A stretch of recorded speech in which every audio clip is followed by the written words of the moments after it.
Susan Reardon. I'm the staff hearing officer, and I'm going to call the meeting of Wednesday, March 11th to order. Today we have a rather large agenda. There's 7 items. Has there been any requests for continuances or withdrawals? No? Okay, I'll take the items in order, unless when I get to an item the applicant's not here, then I'll skip over it and return later in the agenda. Is there any announcements or appeals? No? Okay, is there anybody in the audience who would like to make comments on items not on our agenda? No? Seeing no one, we'll go to the first item, which is 219 Conejo Road, if the applicant would like to come up. If all 3 of you want to come up, we can pull another chair. Yeah.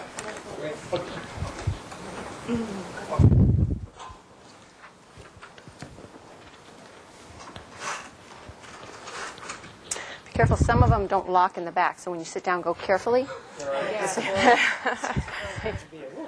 Yeah, I know that one's one over there, so just... Okay, whenever you're ready, Ms. Johnson. Okay. This project is at 219 Conejo Road, and they are rebuilding a home that was destroyed by the Tea Fire and proposing a small addition of approximately 614 square feet. The property was built many, many years ago without the benefit of a survey. So at the time, they got a modification for encroachments that were in the front yard. Where the additions are going, they are proposing a small addition here for a shower. They have brought this out for making a stairway come up to code, and they're doing a uniform improvement here so that they have a definable entry area. The driveway comes up and encroaches into the front yard setback and interior yard setback, and they have this area so they can just turn around and go forward back out onto the street. They are also proposing this lower patio area, which they had a deck out to this side prior, but I was unable to locate any building permits for that deck. And it's also not showing on the archive set of plans. The basic configuration of the residence has not changed, with the exception of these improvements here. But because it was done without a survey many years ago, they found that this corner here is just barely in the interior yard setback, and they're proposing one additional new window here that actually looks out to the front yard of their neighbor parcel and out towards the street. So staff is recommending that, with the exception of this lower patio, that the modifications are supported. I forgot to mention that there's a wall here. There's a drop-off of somewhere between 9 and 10 feet, it looks like, and there's a guardrail above here. So the wall that is created as a retaining wall for this driveway is over the maximum height of 8 feet in an interior yard setback, and so they would need a modification for that. So there's a total of 3 modifications. One portion we are not supporting, which is this lower patio. And with that, staff recommends that you approve the project with the as proposed, with the exception of that lower patio, making the findings in the staff report. Okay, so the front yard mod is just the additional floor area. The garage isn't in. These steps are highlighted. What? Those were the changes to the plans, but I don't believe that those... Oh, they're outside the setback. Now, what's this line denoted right here? This is the setback that was approved in 1978 when the house was built. Yes, I'm sorry. 16-foot front yard setback. Oh, then the zone changed, and now it's... No, it's Oh, that's just delineating the... When the house was built, they got a modification for a front yard setback. I highlighted the wrong line. I should have highlighted right here. Okay. So the steps and the stairs down, those don't need the mod. It's the front entry area and the bathroom. Those steps are basically on grade. Okay. And then for the east interior setback, it's just a window. Yes, on the second And floor. then the west interior is composed of 2, an overheight wall Yes. and the patio area. Correct. Okay. Those would be existing. Yes. Yes. Right. Okay, I think could that's clarify, this wall in this particular configuration is not shown on the archive set of plans, so there may have been a change in the field when it was originally built, but the documentation supporting this wall could not be found. Is there Yes. and is still standing. Right. Yeah, I saw it when I went to the site visit. All right, if you want to state your name and association with the project. Sure. My name is Greg Reck, the architect Architects West. I'm the architect of the project. This is Kathleen Steinke, I'm the owner. Oh. Can you push the button there? Sorry. Okay, it's Catherine Steinke, and I'm the owner. And Mark. Mark Gross, I'm president. Okay. Is there, I just want to start with a quick clarification first, and that is, this area actually we can go to site, floor was plans, I think. part of the original house plans. They made a couple different changes during construction, and that change was noted on the foundation plan, but never really got noted on the floor plans. And So this bath shower here was there? It was Okay. it was there all along. Yeah, we can actually go back to the site plan. Would probably be best for most of the presentation. Like it was noted, there was a front yard modification that was granted back in 1978 when the house was constructed to allow improvements, I guess, to within 16 feet of the street, and so that's why that line shows up there. So this is the portion here that we are planning on projecting out, and the idea here is that originally there's a retaining wall that goes all the way down to this point here. It's only the difference between the driveway and here is like 4 to 8 inches, and then it steps down a little bit. And then there was a railroad tie short little retaining wall that occurred right here that we're not going to replace. So what we're going to do is just knock down that 4 to 8 inches right here and create some steps down. Because what was happening was that people that would visit the site and come down the driveway would have to walk down this way, come around this retaining wall, come around this railroad tie retaining wall, and then basically turn 180 degrees and walk past this whole facade here until they got to the doors. And oftentimes they got lost as to where the entry was. And so we're taking two different approaches to improve it. Number one is creating the more direct path here. And then also what we're doing is we're going to locate the front entry doors right here so that as you come around, they're right in your face so that you can see it. It also provides a little bit more character to the house because right now the house just, the roof sloped this way and just slopes this way. And so what we're doing is we're creating these gables in the opposite direction of the main roof elements, both front and back, just to create a little nicer entryway. And that also gives us a little extra space here for the stairs that's down to the lower level. Right now this is a single-story house on this side and then a two-story house back here. We can take a look at the elevations on that. The stairs that were there were rather narrow and steep, and so they're not up to current building code, and so we need that extra space in order to make the run down to the lower level because of, you've got the walls that we're basically matching up because most of the footprint is staying the same. So that's why we're going for that modification. The other one is this window. It was kind of a 1970 style house with some wood elements and some plaster elements on it. But basically there was two windows that exist right here at this corner. And it's really not in keeping with the Spanish colonial revival style that we want to do the house in now because of the fire resistant construction, and we're going to make it all plaster and tile roof. And so what I did was just to add another window here, and we can take a look at the elevations if you want to see that. And that's just to get some symmetry around the ridge that exists right here. So this is the window that we're adding. All of these windows here were essentially existing, just different configuration. And so we go back to They were larger. Yes. Go back to the site plan. You can see that, so that's where the window is located right there. And this is the adjacent house, which was also lost in the fire. This is the garage, and this is the house. And so the window's back here, actually between the garage and Conejo Road. So it's looking into the hillside area in the front there. And there were a row of trees here that were lost in the fire that are going to be replaced. So as far as screening that way.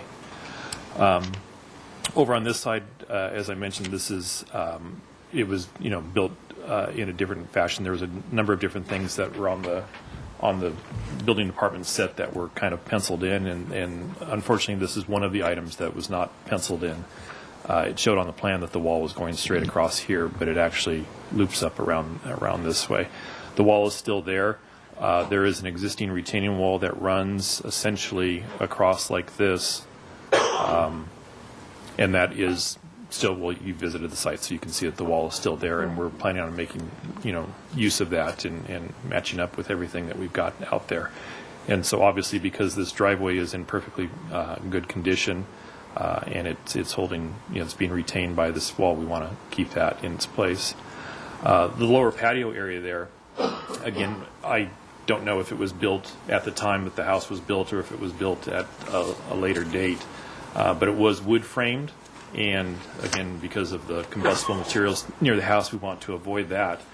And so we want to replace that patio in the same configuration, but just to do it with concrete. And I understand, I guess, that if it's more than 10 inches high, that it needs to have a modification. And right now, this leading edge here is 24 inches high, so I mean, it's really, not that much. We could certainly screen the front of it. And Suzanne was telling me that the reason for it is to discourage I guess, people using their side yard spaces, and I can see that as being a valid argument in the urban area here of the city, or even in the suburban areas of the city. But what we've got here is a rural situation. Mark and Kathy's next door neighbor is up here, and that's 140 feet away from the house. This is the only area on the property where they actually have access to grade from the house, and so this is a patio area that they have used and would like to continue to use. This is a garden area over here that they've got a succulent garden, and that was their access to it, and it allowed them to sit there on the patio and to enjoy that landscaping. And I think a very important thing to consider here, not only the distance to the neighbor, which happens to be greater than you have if you have a house on a street, and then you've got your street and you've got another house on the street. The distance between the two is actually greater than you would find in that configuration. But in addition to that distance, Kathy also has a 15-foot wide landscape easement with the adjacent property, and this is the area where they've got the succulent garden. And so this provides an additional buffer to the neighbors. So we've got, That's their setback too, right? 15-foot setback. this is the setback right here, But then, the green and yellow neighbor's line. property has a 15-foot also. It does, yeah. But the Steinke's have a 15-foot landscape easement on the adjacent parcel, so that provides additional buffer. So, I mean, if you really looked at this as like the new property line, that could be the setback, and we would all be within that area there of really usable space. And I think that's a very important consideration for this lower patio area on this site. Okay. Plus aesthetically, we maintain all of this area. Even though I have the easement, just in terms of keeping it clean and neat, that's something I Is work that out. the second line here? Probably. Okay. It's just to keep it trimmed down and safe. So, because the neighbor can't see that area, and that's an area that I do look at. So I'll make sure that stays nice and neat and healthy. Does that concludes it? That does, yeah. So I hope that you can support all four of the modifications. I think that they're all reasonable. All right. I don't think I have any questions right now. I'd like to open the public hearing. Is there anybody here who would like to address the staff hearing officer on 219 Conejo Road? Seeing no one, I'll close the public hearing. We did receive a letter from Miss Paula Westbury. I got on my box this morning just expressing general concern with the development. She regularly monitors the show agenda and ABR, and so I received that. Okay. Well, in terms of the four modifications, I think the modification for the window in the interior setback, that's an appropriate improvement. It doesn't impact your neighbor. It's not looking into any of their private areas. I think the front yard modification, although I tend to not support an increase in floor area in the front yard, the situation is different in that it's a sloped lot. The house was there. You're using the existing foundation. You can't move it down the slope, and it makes sense. It makes sense in that location, and so I feel that's supportable. And then with the wall, that's an integral part of your project. It is important for it to remain. And in the resolution, I do want to call out another section for the modification. Wall height's actually in the general provisions, and the setback provision is in the single-family zone. It's just technicality. So I'm going to add this section of the fence height in the resolution so it's clear. I understand your justification for the lower patio. Visuals isn't one of the modification findings. It's an appropriate improvement on the lot, promotes uniform improvement, or prevents an unreasonable hardship. And in terms of, in this case, it's not a uniform improvement, and there's not a hardship in that there is other areas. I understand that that's a way to get out to your on grade, but there's other areas where you do have outside use. And so I think a patio of that size in the setback, it's not consistent with our with the findings. I don't know if you really need it that large, going to be pulled back some. I don't see how I can make the findings. I can understand the desire and the amenity. It's my mental, I mean, that's my, that's the area I regret, I mean, it's. Yeah, well, it's off the bathroom too, I've noticed. Right, it's right off the It's so- master room.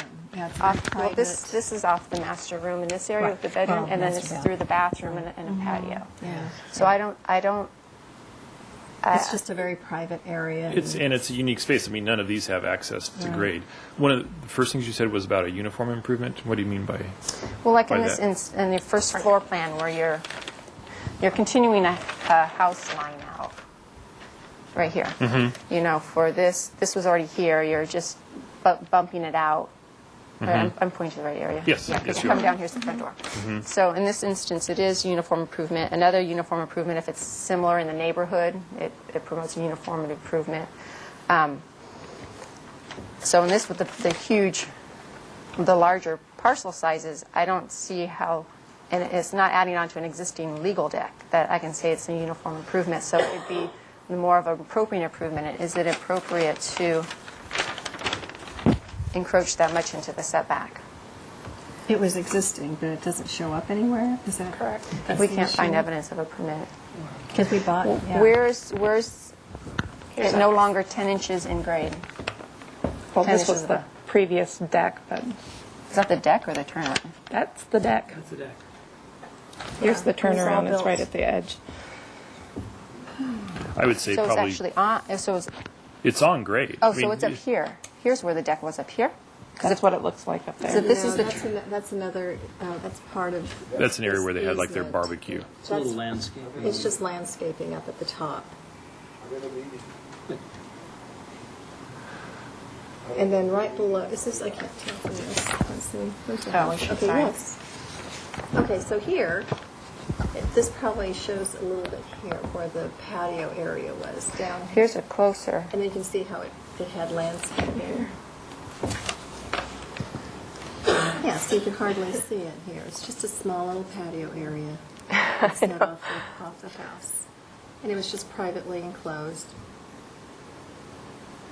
And then right below it was all the succulent garden and around it. And there were steps going down the side of the house, right down here, as well as. Where's the along steps on this here. plan? On his. The garage got larger, and now the steps are no longer there. Yeah. So this are all steps. It's just a way to get down to the succulent garden. And all the landscaping succulents here. Oops, I'm marking on your plan. That's fine. These are markup ones. It's really our only place to be on dirt, in the ground, in the property. That's it. Other than walking down It's all downhill after that.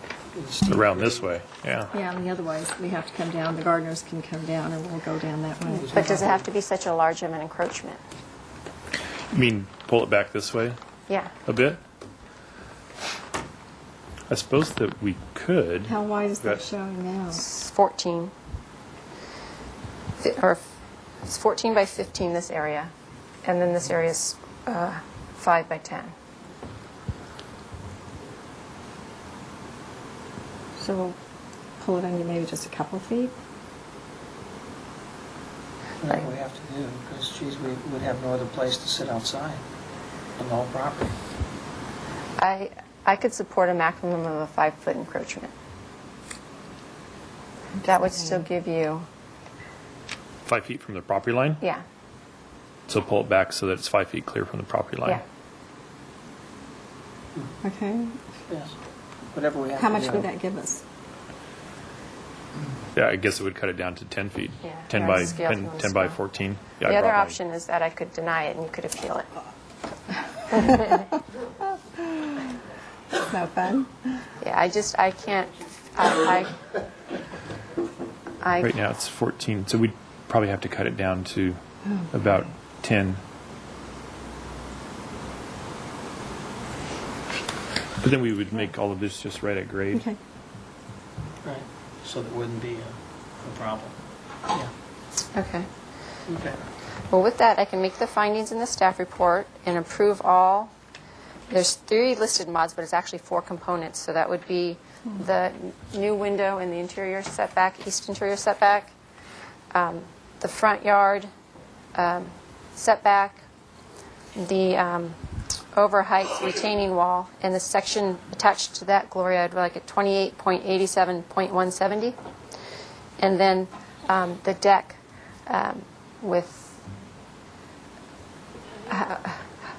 The patio. the patio encroachment to be no closer than 5 feet from the westerly property line. Okay? And there's no conditions, right? Yeah, it says conditions, there's no conditions. Yeah. And my action is appealable to the Planning Commission within 10 calendar days. And they also have oversight authority, and they review all the projects. And if it warrants bringing it up before them, they have the authority to call it up, and they make that decision within 10 days. And if that were to happen, Ms. Johnson would contact you. Okay. Okay? Thank you You're very okay much. with this? Thanks. Not really, but it doesn't sound like we have much choice here. Thank you. You're welcome. Okay, we'll make something. Yeah.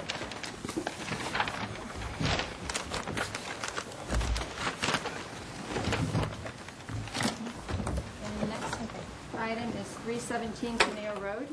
The applicant- Actually, I think I was off. It's 317 Caneo Road. I turned off That's correct. I turned off my microphone. That is correct, though. Morning, Roxanne. Good morning.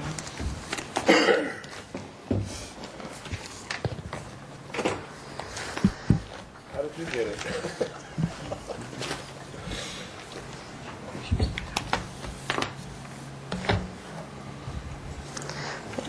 Whenever you're ready, Ms. Velasco. Thank you.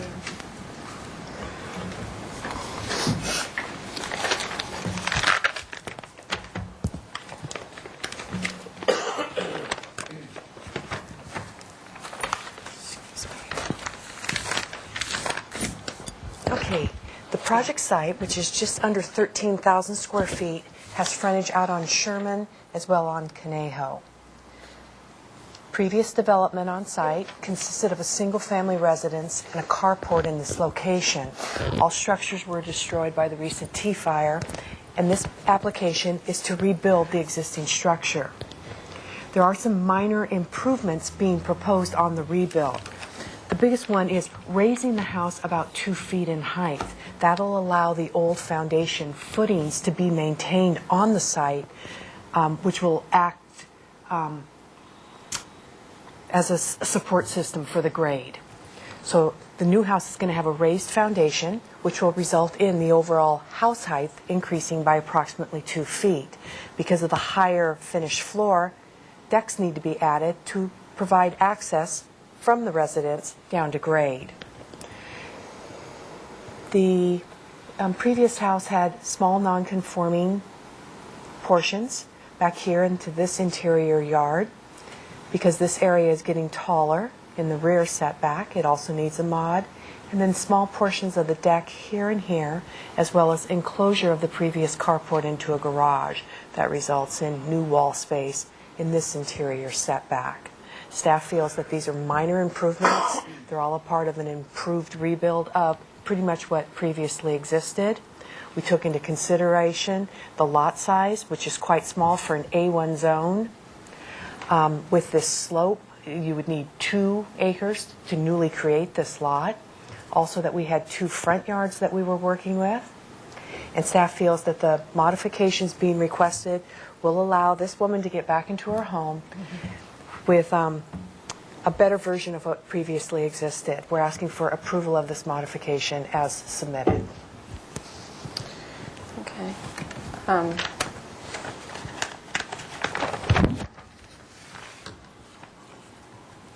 I think that's all right. I don't have any questions right now. If you want to state your name and association with the project and add anything? Yeah, my name is Rainer Spencer, general contractor for Door, representing Door Stamp Fly, who's here present this morning. We've pretty much been over this with Roxanne and everybody included so far, and we agree and don't really have anything else to say about the minor modifications other than the main reason for lifting this was because this is already raised. This is already raised, and she does take care of a handicapped person, and it would make it really much more easy to access the property from the standpoint coming out of the garage that's already lifted up, you know, back to the house that we're proposing to lift. So the garage, there'd be a door to come out onto the deck, or how did they get? That's right. If it's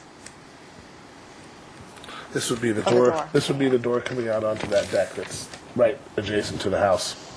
I don't know if you've been up to that property yet, but I did. Okay. And I tripped over one of the rocks. Oh, Over what? Over a burnt stick that was sticking out. But so yes, I visited the site and Yeah, very good. went around and noticed your neighbors and all. Is this window the properties up here? Do we have an aerial? Is it not included in your package? If I you remember, might have one.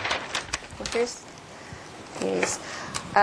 This window, is this a code required window? 'Cause I thought there's a property right next door. Yeah, it's down a ways, and we're not sure about what they have as far as windows. For privacy's sake, we don't have to have that window. That would be a convenience window for light, you know, for air, I guess. Okay. Not a deal breaker. We can get rid of it if necessary. Okay. All right, I'd like to open the public comment. Is there anybody here who would like to address the staff hearing officer on 317 Conejo Road? No, seeing no one, I close the public hearing. We also received a letter from Ms. Paula Westbury on this project too, expressing concerns regarding development in the city. Did Roxanne give you a copy? No, I haven't seen this yet. I think they just came in this morning. All right. Well, I agree. Like I said, I went out and visited the site, looked at the surrounding neighborhood. I've read the staff report. I agree with staff's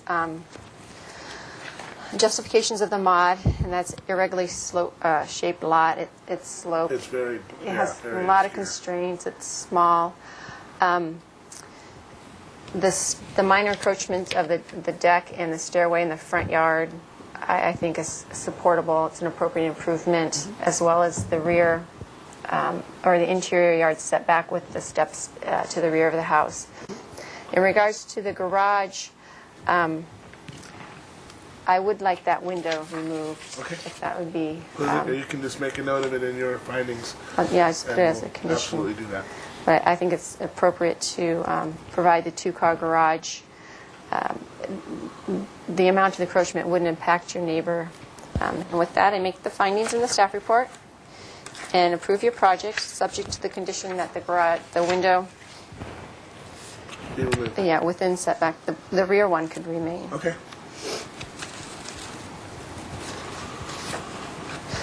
And you have a project. My action is appealable within 10 calendar days. Like I said, with a previous applicant, that the Planning Commission has oversight authority, and there's a liaison that reviews my actions, and if they decide that my action warrants further discussion at the Commission, they can call it up. Okay. And if that were to occur, Ms. Malazzo would contact you. Right. All right? Is it pretty safe to say now we can go ahead with the structural and You need to things? finish up with SFDB. Yeah. But, yeah. Okay. Very Okay. good. Thank you for your time. Sure. Thanks, Roxanne. You're welcome.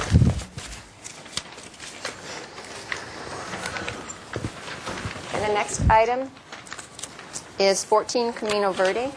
If the applicant would like to come up.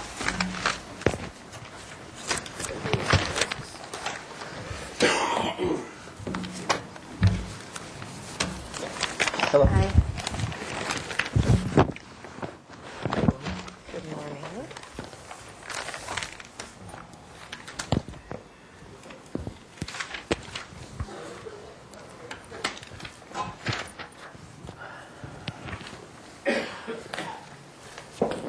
Wait, one of you go. All right, thank you.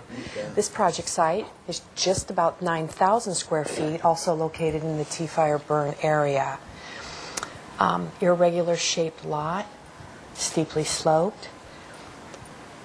Previous development on site consisted of a garage here, actually located in the public right-of-way, single-family residence down here. These are the structures shown in the yellow.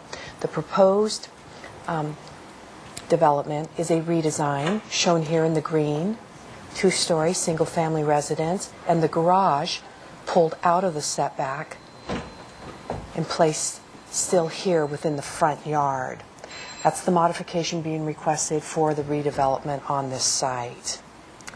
In considering the modification, staff did acknowledge that all new development, except for the garage, meets all current zoning standards, provides adequate open yard area. We recognize the site constraints associated with both the size of the lot for this E1 zone and its irregular shape. We are asking for support of the modification being requested to provide the garage on site with the condition that a zoning compliance declaration be recorded due to the attached accessory space in the lower level.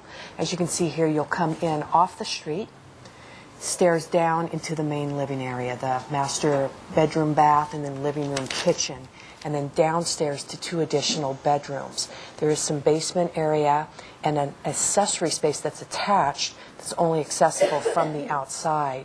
We will ask that the applicant clarify on any plan submitted that the place being shown here as accessory is non-habitable and will remain non-habitable. I'm assuming that's why it's called accessory and does not provide access from the inside. So with that, staff will point out that the property is providing plenty of spaces to compensate for the slope by these outdoor patios on the main living area. Is this one on grade?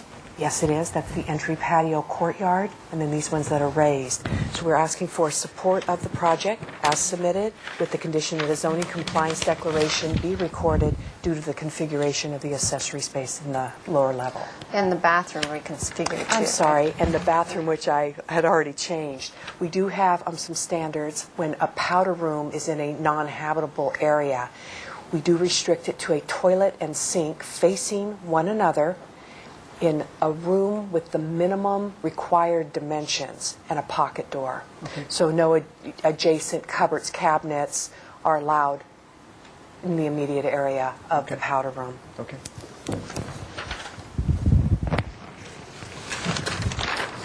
I don't have any other questions. If you'd like to state your name in association with the project. Sure. My name's Brett Ettinger, Ferguson Ettinger Architects.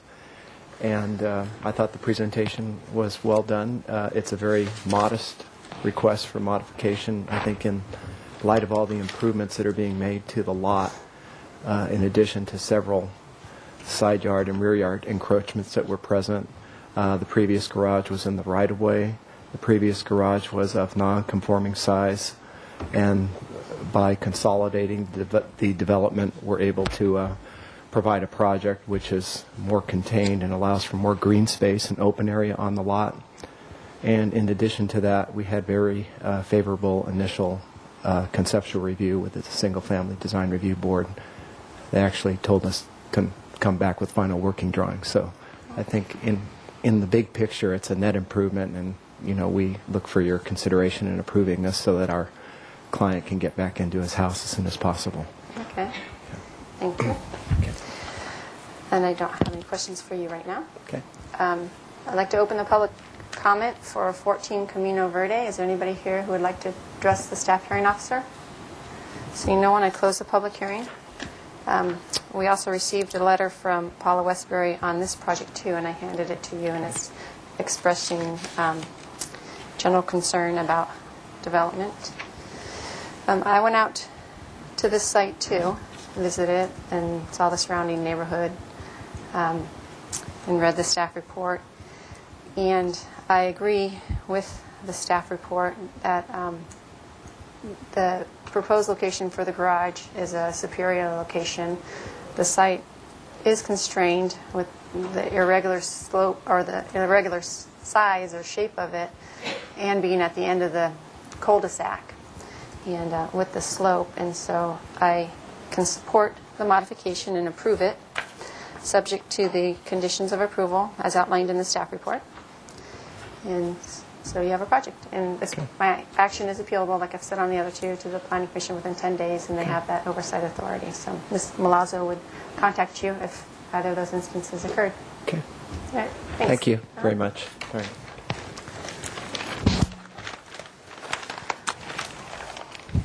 Oh, am I spilling yours now? Okay, the next item is 1415 Mission Ridge Road. If the applicant would like to come up.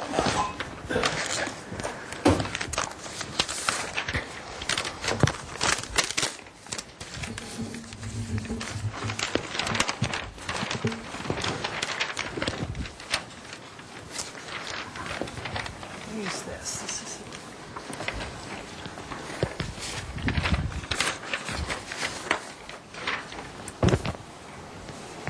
Right, whenever you're ready. good. Thank you. This project site is just under 14,000 square feet, zoned A2. Current development on site consists two-story single-family residence and a garage with access off of Mission Ridge in this direction.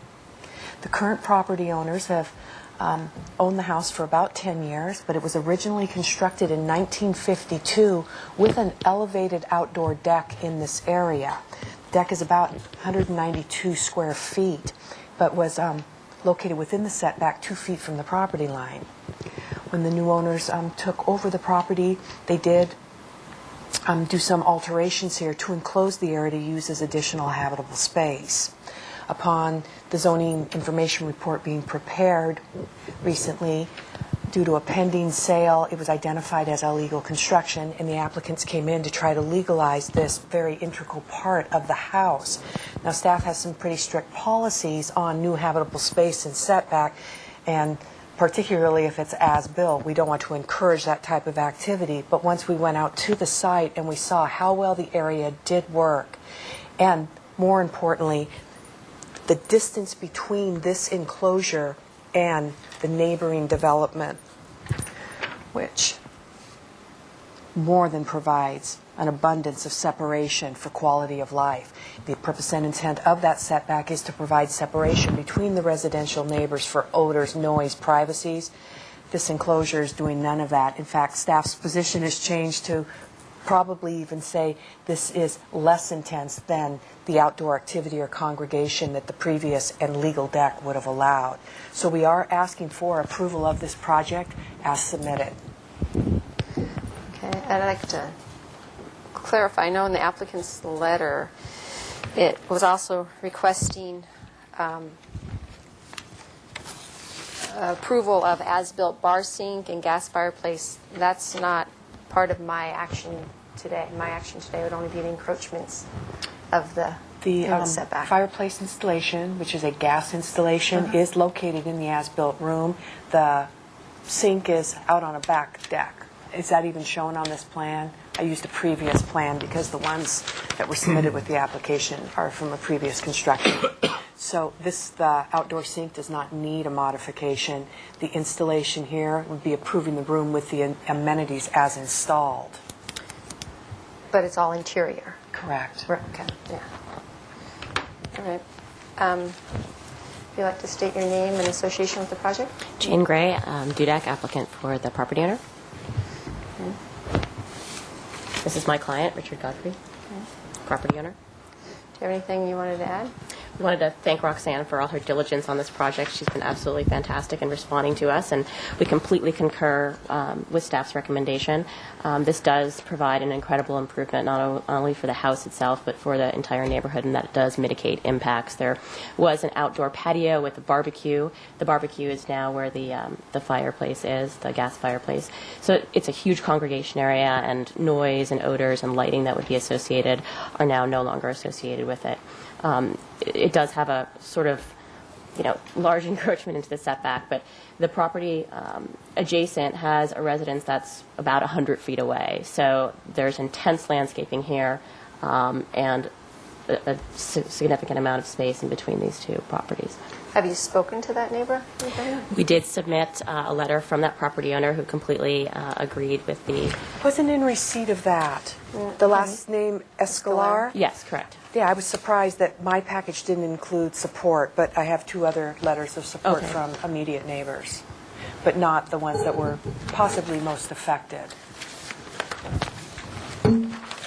Brian Escalera did submit a letter of support for the project. We did submit it along with our application, and I have quoted it also in our letter. And so if you look at our letter that's, I believe, attached to your staff report, So I'm entirely I'm entirely comfortable with this addition and believe it should be left in place. And that's from the adjacent property owner right here. All right, I don't have any other questions right now. I'd like to open the public hearing. Is there anybody here who would like to address the staff hearing officer on 1415 Mission Ridge? Here's the letter. Thank you. Seeing no one, I'll close the public hearing. So I'd like to note that I received 4 letters in regards to the project. One from Brian Escalera in support of the project. One from Diane Channing on Franceschi Road. She lives across the street, and she is in support of the project. J.J. Gobble, who also lives across the street from the project, is in approval or is in support of it. And then from Paula Westbury, she's in opposition to it. Okay, I went out to the site, visited the site, and read the staff report. And I agree with staff's analysis in the staff report. Generally, we don't support additions this close to the setback, this much of an encroachment. Your situation is different in that it was a legal deck, which you've now enclosed, and which makes it less intrusive to the neighbor. So I think in this instance, it's different than like the first project where I had concerns with the deck being right at the property line. And therefore, I can approve the project, making the findings in the staff report, and subject to no conditions, right? No conditions of approval. And my action is appealable to the Planning Commission within 10 calendar days. And again, like I said in the other projects, they have the oversight authority, and they may decide if it warrants it to call it up for review by them within the same 10 days. And if that would happen, Ms. Milazzo would contact you. Okay. Thank you very much for your time. I appreciate it. And just for the record, the Paula Westbury letter actually supported it. It said, leave it be, it's already done. Oh, Oh, well, that's good. I have a question. I'm an escrow and in the unfortunate position of owning 2 houses because I bought a retirement home at year-end before I got the notice of a violation. So I've had to extend escrow, and I'm in a critical financial area on this. So my question is, how quickly can I close escrow? I've already gotten 1 extension, and the buyer's financing lock expires on the 23rd. you need to talk to your agent about that. I can't advise you We on don't that. stop your escrow. No, yeah. Okay? If your part of the deal is to legalize this, you're in a position now to legalize it. It's been approved in that location. So, okay. So I can go forward with the transaction. Like I said, I can't advise you in that, but I Right. have approved your project. And so your next step would be building permit, right? It doesn't need Correct. design. So your next step would be to apply for a building permit. Okay. Thank you for your help. Thank you very much for your time. Yeah. All right, the next item is 2140 Mission Ridge Road. If the applicant would like to come up. Thank you. Oh, good. I was just going to say, They may want to come up now, maybe not. no, it's okay. Your name. Ready, you're ready. Thank you. Project sites, just under 1,600 square feet, zoned A1, another irregular shaped lot with Mission Ridge down here, narrow, and the residence developed in the rear. The proposed project involves 1,079 square feet of first and second floor additions identified here in the green. Currently, the open yard area is identified over in this area, shown hatched. This two-story element will encroach into that required open yard area and therefore needs a modification approval. It is staff's position that when one visits the site, the area here, improved with the outdoor amenities, swimming pool, decks, and lawn, definitely provides and functions as the open yard for the property, and therefore the reduction here does not violate the purpose or intent of the ordinance, which is to maintain a spot on your land for private outdoor recreation and entertainment purposes. Staff is asking for approval of this project as submitted, with one small revision here to this backup area, reduced down to the minimum depth required by the transportation planner for backing out of the garage and then exiting in a forward motion. Staff's position was with this depth, it may encourage parking, which would be a violation because it would result in parking in a required setback. Now I have a question. Why was this area picked as the open yard versus this area over here? This is a sloped area, and this is more of the lawn, looks usable area. Because of its dimensions. There's been a history with this property on where the open yard, at the time of construction, the ordinance actually read that the front yard ended at the first wall of a building. So this actually qualified for their open yard. Through ordinance changes, staff interpretations, legal calls, we have determined that this was and is the open yard for the property. So this doesn't have 20 by 60? It didn't, no. Well, that's difficult to say, too, because the plans, the original construction plans show that the house is actually 15 feet from the property line, which was why staff took the position. Now you can see with the addition, it's 15 feet. Right, that's the 15-foot setback. Now this is a one-story addition, Correct. and this is the two-story addition. This portion right there is 2 stories. The 79 square feet is just this right there.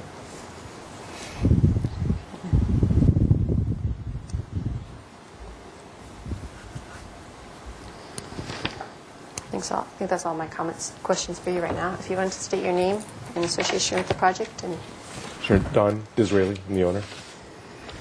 Pete Allen, architect for the project. okay, you like to add something? Oh, I guess so. The architects like to talk. Yeah. I'm kidding.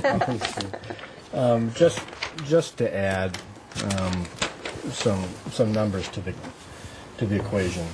I did this example when we went to Single Family Design Board to get their comments, and they supported our modification request.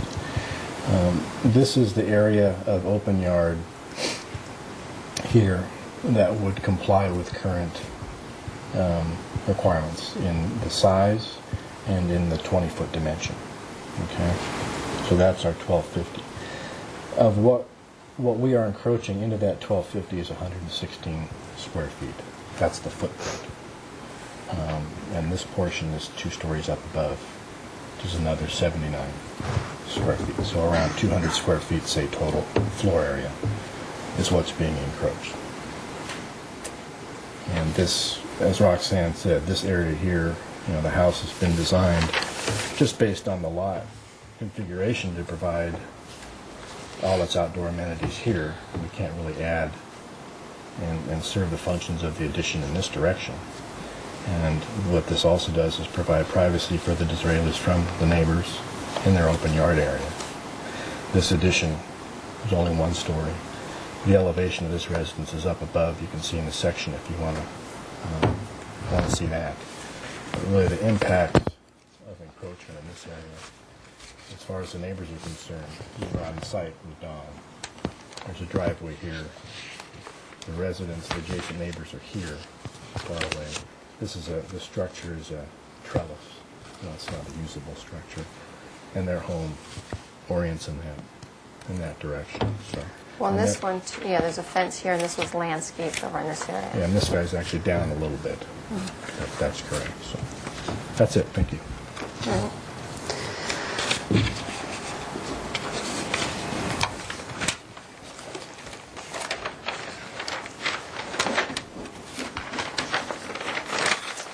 I had some questions on your floor plan.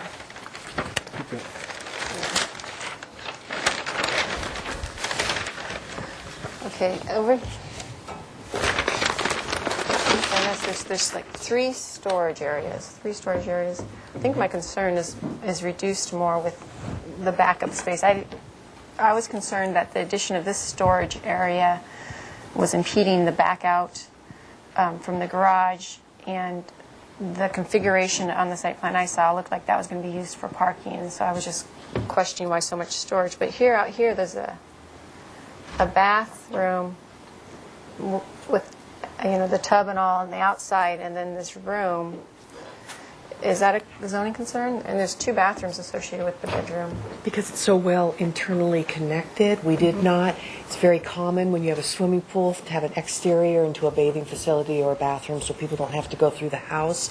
If it does cause you concern, the zoning compliance declaration is our way to address the fact that it's not supposed to be used separately from the house. If this was submitted in the plan check, is that something the plan checker would? She can. Again, with the swimming pool and the proximity, it did not cause us large concern. Right. It's right here off the living room. I Well, guess it's the this rear door, corner of the lot, too, to get to it. Okay. you'd have to come through the property.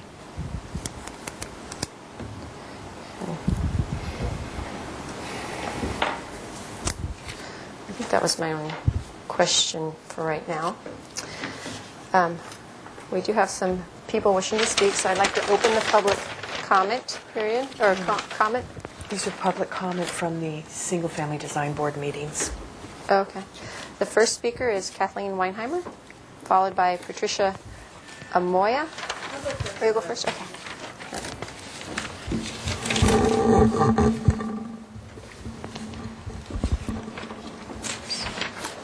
So I live at 2134 Mission Ridge, immediately behind the Okay, so property. you're this neighbor, this Yes, one? that's right. So since their last proposal, the project has grown by almost 50% from the last time they were at modification hearing. And I think this property shouldn't be granted a modification to the open yard requirement. And the proposed addition to the back of the house shouldn't be allowed for the following reasons. First, the intent of the zoning ordinance is not being met.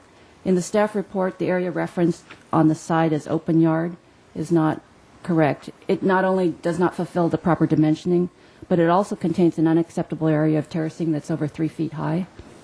And then they talk about open yard being in the front of the house or the side of the house. Really, it should be where the back lawn is. There's several large trees that will need to be removed to make room for the project, and there's no comparable new screening to replace the loss of the mature pepper trees. Also, we're in a city-designated high fire area that demands enough separation between structures to reduce risk of one building igniting an adjacent structure and to allow firefighters enough room to work between structures if necessary. The proposed project is placing the houses and the firefighters at greater risk in an area of homes that are generally spaced far apart. This is an A1 zoning. Also, the municipal code defines yard as, quote, adequate to provide light and air, separation of buildings, privacy of occupancy, reduction of fire hazards, control of building density, enjoyment of occupants, and preservation of residential amenities. The full intent of the open yard requirement is not being met by this project. Next, modification is not necessary to secure an improvement on the site. First of all, there is room to add to the front of the main residence. In the proposed covered patio area, they're covering a patio in the front as part of this project, and instead of imposing upon the neighbors. Also, they should use their accessory building, the building that's in the front, for more space instead of renting it out. This property has no unreasonable hardship. In 1982, Mark Kirkhart, in his original design, was not allowed to expand in the back of the house in the area of this proposed addition. He maximized usage of an unusually shaped lot. This is not a small house, and the Disraelis bought this house many years ago. Also, the open yard behind the house is sometimes used as a play yard by the children when the parents are socializing in the front barbecue area. Kirkhart chose to place the main residence at the rear of the property, thereby creating 2 yards. Also, this property does not meet development plan for the neighborhood. I wanted to hand out a photo. The project would result in the closest spacing between the houses of the 20 nearest homes. In the last staff hearing officer hearing, staff felt that the Disraelis were being unfairly treated. I want to get things straight. Our house, my house is a carriage house, was built in 1915, was the original carriage house to the Clarence Black estate known as El Cerrito. The lot line between our properties was established in the 1940s, and the Disraelis' house was built in the 1980s. The lot line, when it was established 30 years after my house was built, encroached about 10 feet into what should be my setback. 2 high windows in our living room, you can see in the photo, used to be ceiling to floor facing south, but were modified for privacy after the construction of the Disraeli residence. Currently, the Disraelis rent out their accessory building. They park a Marburg rollaway in their interior setback. They park in their front yard, and they drain water onto a neighbor's property. Over the decades, the development of the Disraeli property has burdened its neighbors and not the other way around.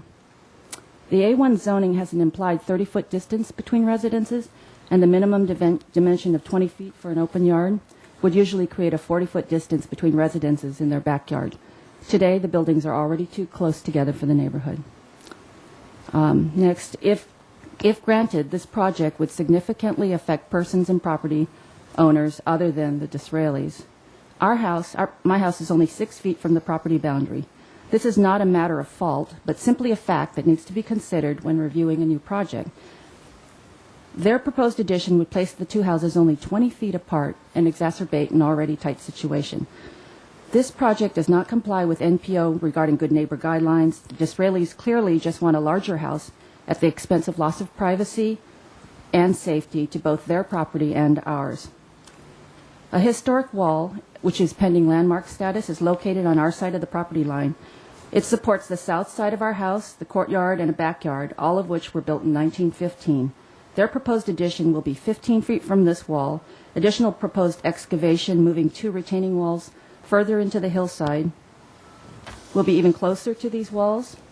The proposed water fountain in the northeast corner of the project will cause more soil disturbance next to our historic stone wall.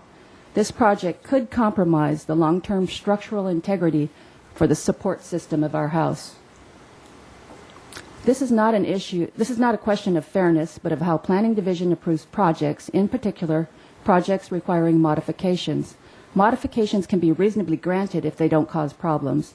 These houses are already too close together. In granting a mod, the staff hearing officer must consider both technical information for the mod request and the neighborhood development plan.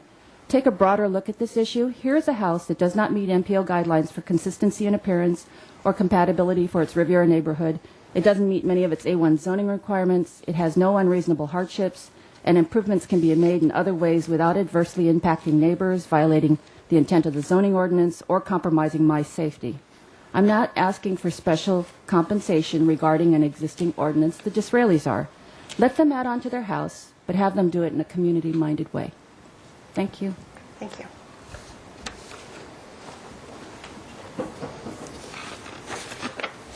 Kathleen?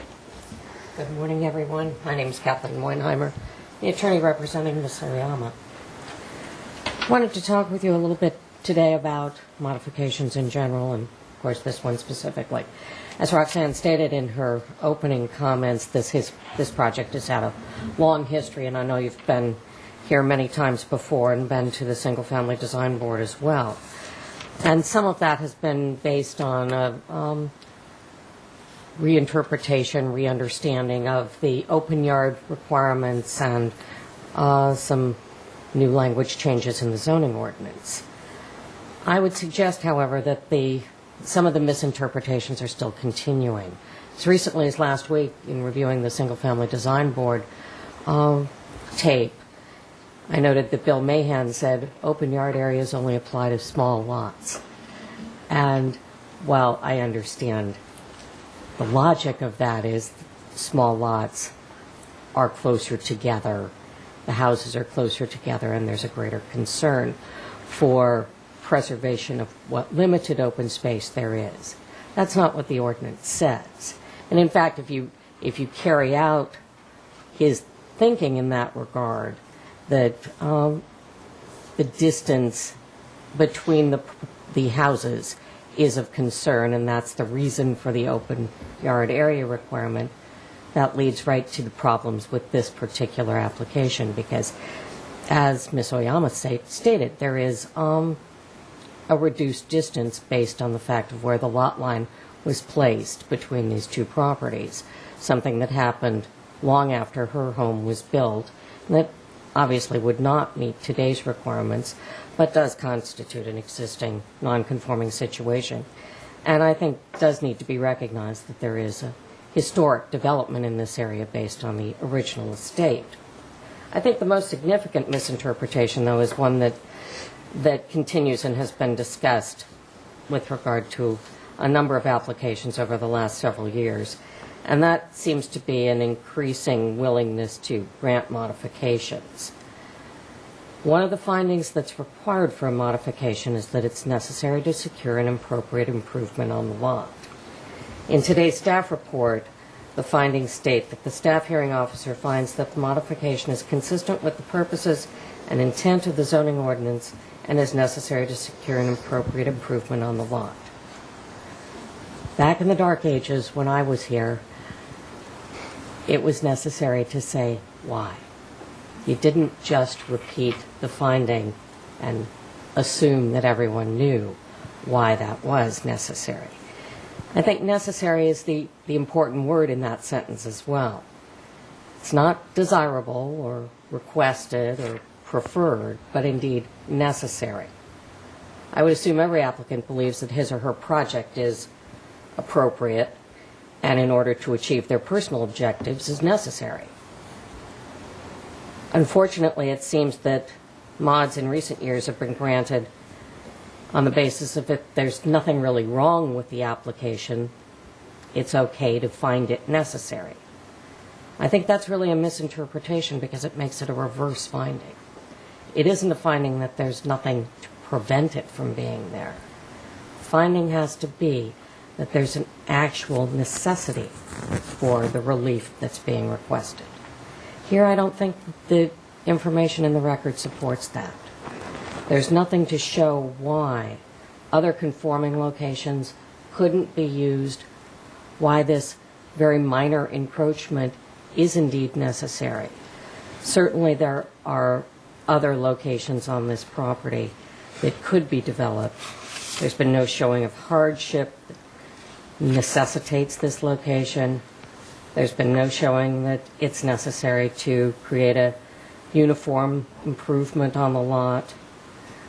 There's been no showing that this intrusion into the required yard area is in any way necessary to accommodate this requested modification. Certainly one alternative is a reduction in the lot size. We're only talking about, as Pete just mentioned, less than 10% of the overall addition, so it wouldn't preclude the applicant from going forward. I would suggest that this modification gets to the fundamental question that's been discussed, I know, at the staff level and at the Planning Commission level for the past several years, and that is, what is the interpretation of necessary to secure an appropriate improvement? I think that's a policy question that's better left to the Planning Commission. I think this application should be referred there. Thank you. Okay, is there anybody else who would like to speak regarding 2140 Mission Ridge? Seeing no one, I'll close the public hearing.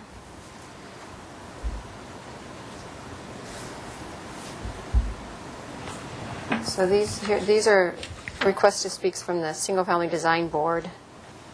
One from Sally Anderson, questioning drainage. And then from Patricia, who just spoke. And then Eric. There's no comments on here. He just says he was opposed. And then no, this one, okay, this one, I received this one, right? Roxanne, this was attached to the packet. Patricia. Yes, okay. That one looked, I have seen this one, I think.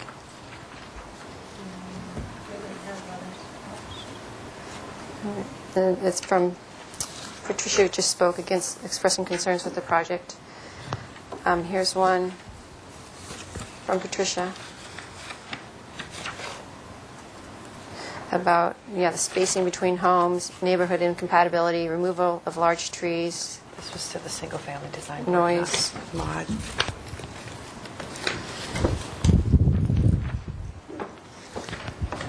Okay, and then we received one from Paula Westbury, again expressing concerns against the project.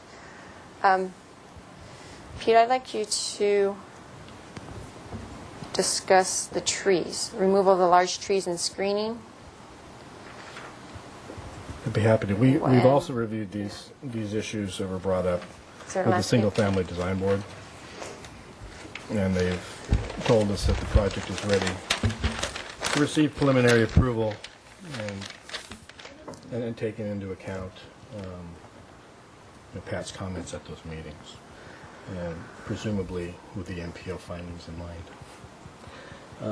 The trees that are being removed are over in this location here. They're pepper trees. Nothing grows under pepper trees, and so we want to increase the land, the vitality of the landscaping in this area. When we talk about screening for the neighbor, that was certainly something that was discussed at these meetings. And which is, right here, there's a stair that comes up. There's a large wall you saw Right, yeah. yesterday. So this is up much higher. There used to be, we still have, these are the current photographs. There used to be a lot of landscaping along here. There used to be vines and such growing all the way down along in this area and along this area in between the two properties, which was removed. This on their property, they removed it. So what we're being asked to do as part of our project is to add more screening in this area to provide more privacy between properties. What's happening here now is there's an application for a accessory building and a pool back in this location. So privacy is important between these two areas. And there are just two high windows here that look over on the property. So removal of these trees, I'm not sure really how that affects privacy between. What replacement trees are you proposing? What? Well, whatever it says on here, I'm the landscape architect to be honest with you. So there's a large tree in this location. Based on the symbols, it's kind of hard to tell. Looks like this one. This one here, yeah. Pink trumpet tree. Here, round tree. So we'll be adding more trees in this area to provide more screening. And looks like there's 1, 2, 3. And remember there's a large hedge along this side here. And there's a very tall wall on her property here already. You can't see anything over here, anywhere the pepper trees are anyway. Okay, Roxanne, as the comment regarding they were prohibited from adding onto the property previously? Do you know anything? I do not. Actually, when we bought the property, the drawings that Mark Kirk had was an addition back here. And I went to the planner, I'm not sure what the position is at that time, asking, is there any problem with doing that? And they said, at that time, there's no problem. But they had actually approved with that addition to be done. So I have no idea where that comment came from. Okay. The other comment I wanted to say was regarding this area not meeting the intent of the zoning ordinance and referral to terracing over 3 feet. Sloped areas are allowed to be now. We just amended the zoning ordinance. Before, if you terraced your land, it was not included within the open yard area. Now we amended the ordinance to allow sloped areas over 20% to encroach.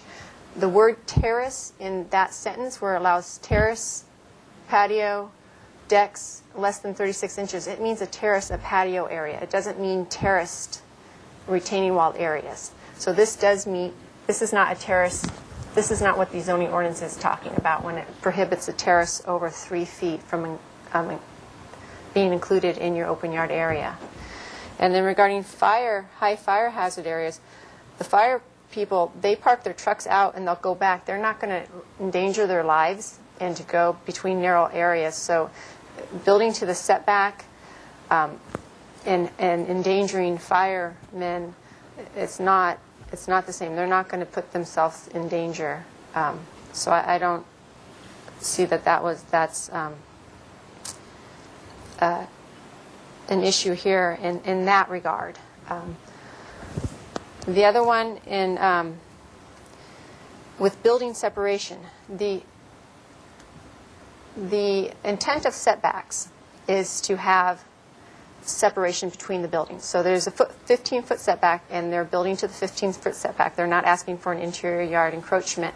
And actually, the addition to the rear, I believe, is respecting the adjacent neighbors in that it is 1 story. They could go up 2 stories, but they're just in the rear area here, they're going up the 1 story. The open yard area, the intent of the open yard area is to provide open yard recreational area on site, and I believe the pool area and the yard area up front provide that right now. I tend to disagree with this being their open yard area based on the site visit. This is really, would be, but in any ways, the pool area and the lawn and up here meets the intent of the zoning ordinance of providing a place on site for you to recreate. In typical development, when they have their 1,250 open yard area, yes, it's typically in the backyard. That provides a greater separation between properties by default. The other amendments the City Council just made was to allow smaller lots to break up their open yard area in 3 areas so that you can have, on these constraint lots, you have these adequate usable areas. So I think that also points to the fact that the main purpose of the open yard area is not to provide separation between buildings, but to provide usable space on a lot to recreate and to recognize some of these lots are constrained, which this wouldn't meet that definition because it is larger than 7,500 square feet. So I understand your concerns, but I believe that the applicant has been, he's not requesting an interior yard setback. He's proposing 1-story addition in that area.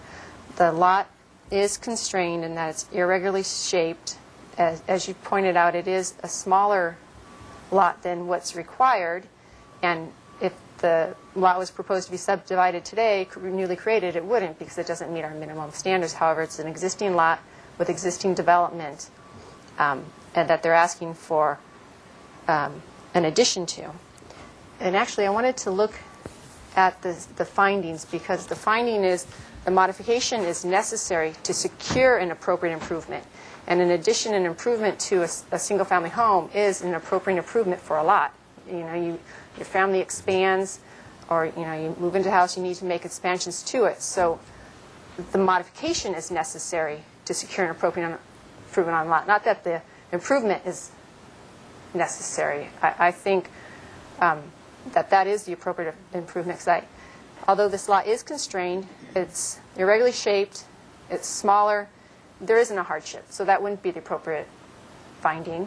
It's not uniform improvement, but I think it is an appropriate improvement.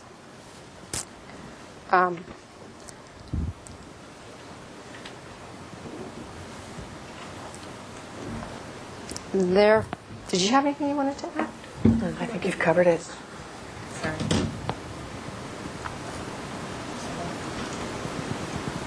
Ms. Brecker?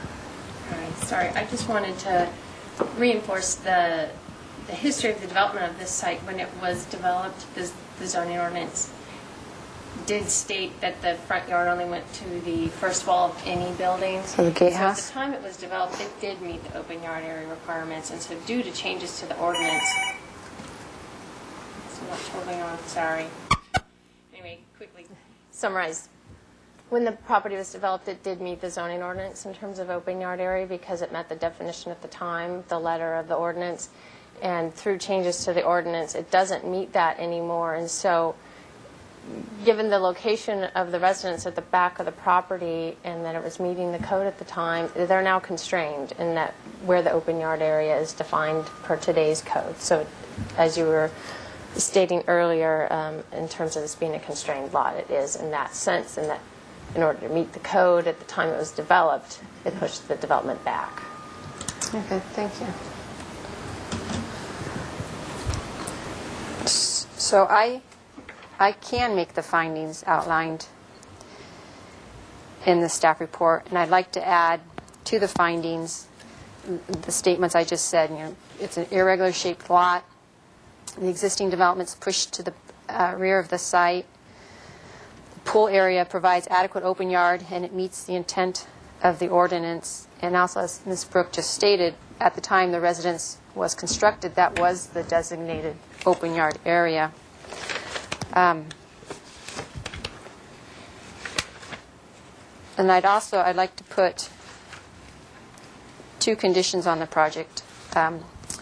One was what Ms. Malazzo, that's old, Ms. Malazzo said. So long, sorry, Roxanne. It was my talk about the old days. I guess so, yeah. Sorry, Rox. That the turnaround area be reduced the minimum necessary for transportation staffs. Can I talk to transportation staff about that, or is that? This is transportation's call. Okay, so they've already made that call. 7 feet. 7 feet is what they're. For the first 7 feet of the storage, that's where the backup. Okay. And he said he was even generous. Good. So, yeah, the minimum necessary, so to discourage it from being used for parking, and then also to have SF, the Single Family Design Board, to really look at the screening and provide adequate screening in the back So between the they're two doing that. properties. Yeah, I just want to put that as a condition. And with that, I approve your project subject to those conditions, and this is appealable within 10 calendar days to the Planning Commission. And they also have the oversight authority that the liaison could review my action and decide to call it up on their own. And if either of those two situations happen, Ms. Malazzo would contact you. Okay. Thanks. Thank you. Thanks, guys.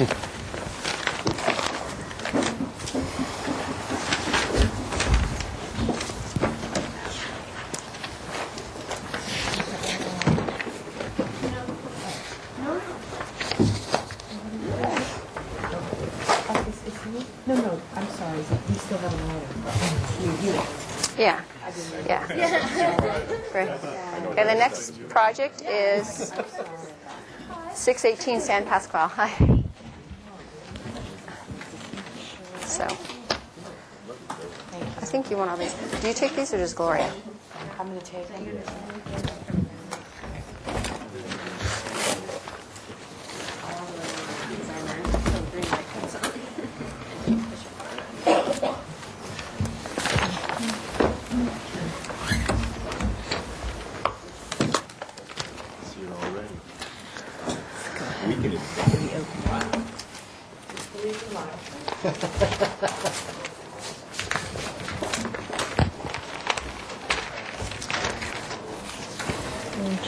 Easier plans are these. Well, did you mark yours up all pretty? Yours are Marked colored. out, but they're, yeah, yours are colored. Okay. Mine, you can tell I used mine. I wasn't being disrespectful, but they're all open to mouth. Yeah. And actually, when we went out to the site, it was a moist day, so they got a little more. But whenever you're ready. We can refer to my plans if need be.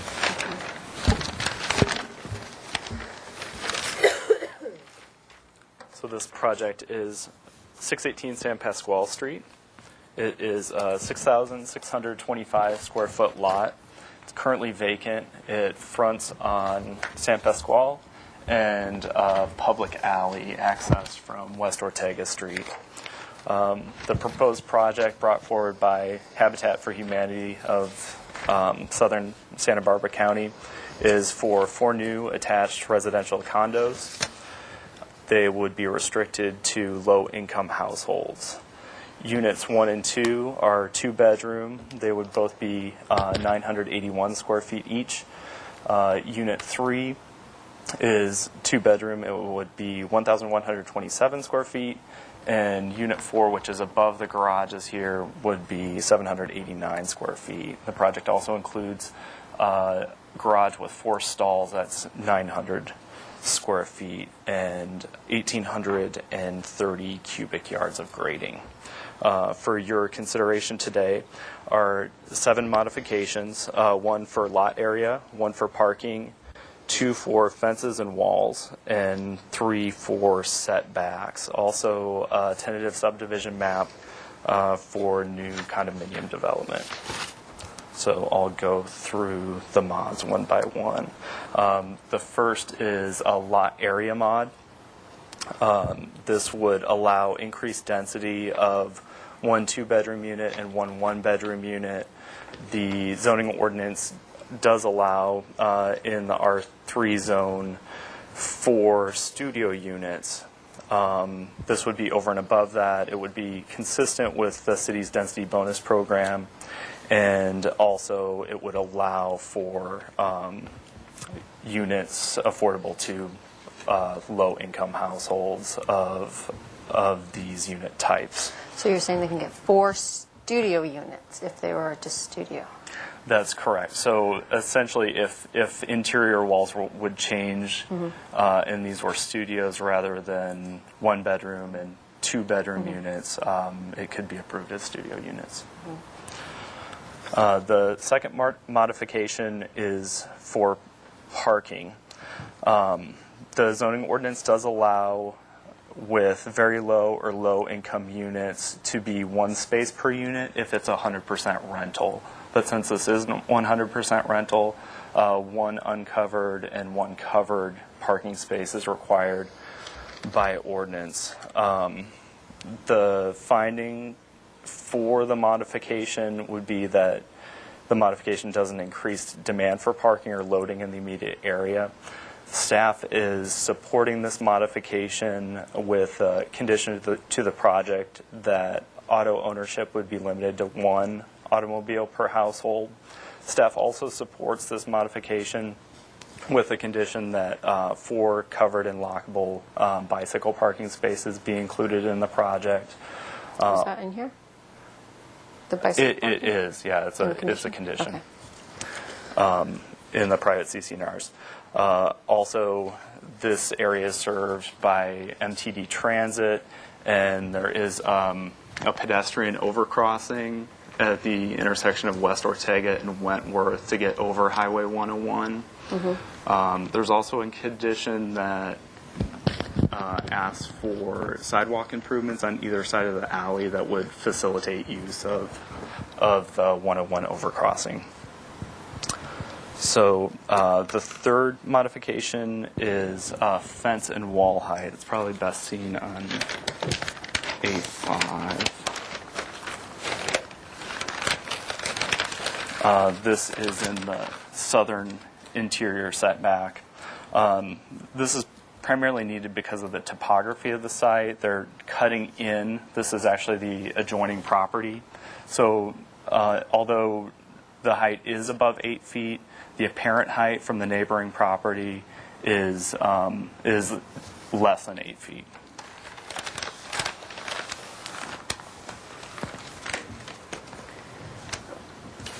So there is a 3-foot 6-inch fence on top of this retaining wall along this property line, and that is required for safety reasons and mandated by the building code. So staff believes this is an appropriate improvement on the lot and supports this modification. The fourth modification is for walls in the front within 10 feet of the front lot line to exceed 3.5 feet. And that includes the retaining wall along the property line, which is a similar instance, and also these terraced planters. And the planters actually came out of ABR review. They wanted to break up the massing here and provide some relief to the retaining walls. And staff is supporting that modification because it's an appropriate improvement and would prevent unreasonable hardship with ABR direction. The fifth modification is a front setback modification, and that's for the porch overhang. The ordinance allows a porch overhang of 2 feet into the front setback. This would be 3.5 feet, so an additional 1.5 feet.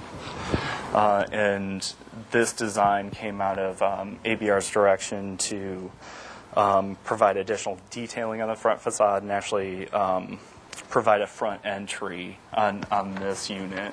There's another entry on the side here, and ABR believed that this would make this development more consistent with the neighborhood. The other modification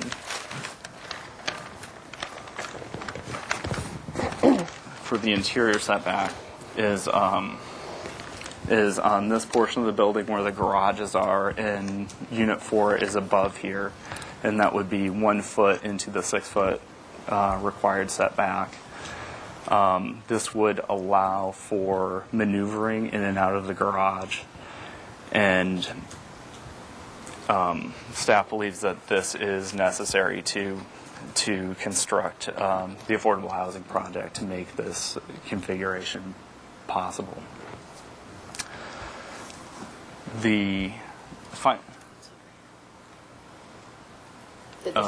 Yes, that's a good point.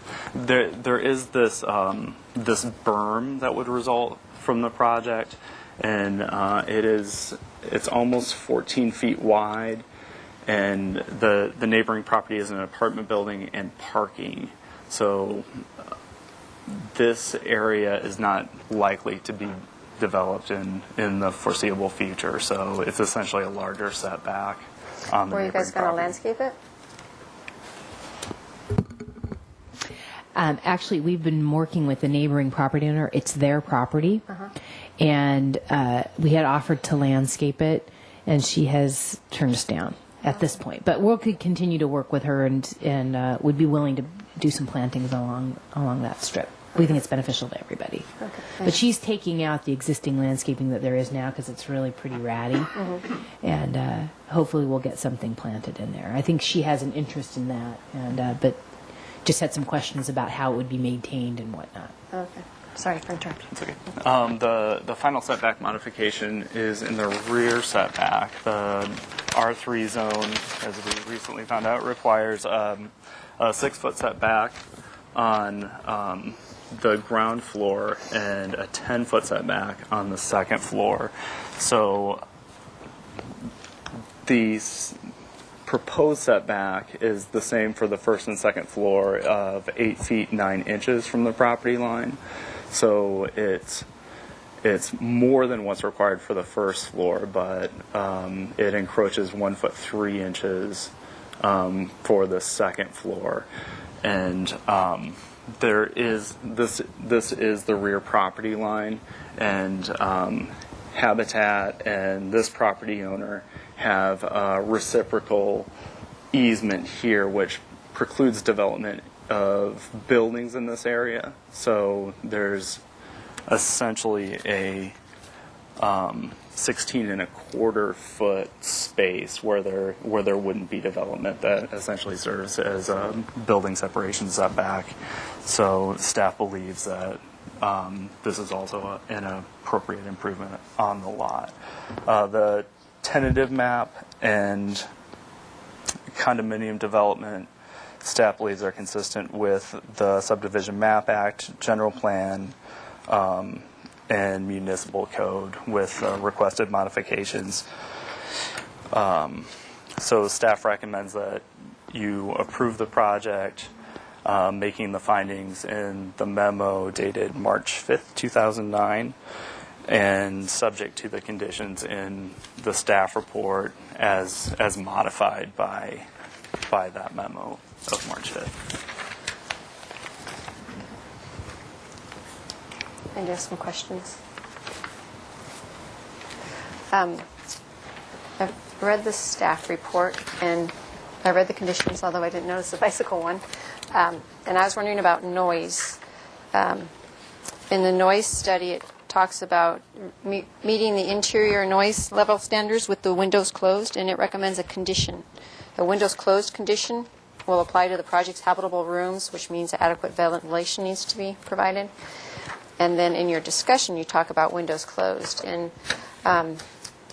previous projects that I've worked on in the past, we've put a condition in the recorded conditions that if it's mandatory, like if it's right adjacent to the railroad tracks, that's condition that be inoperable.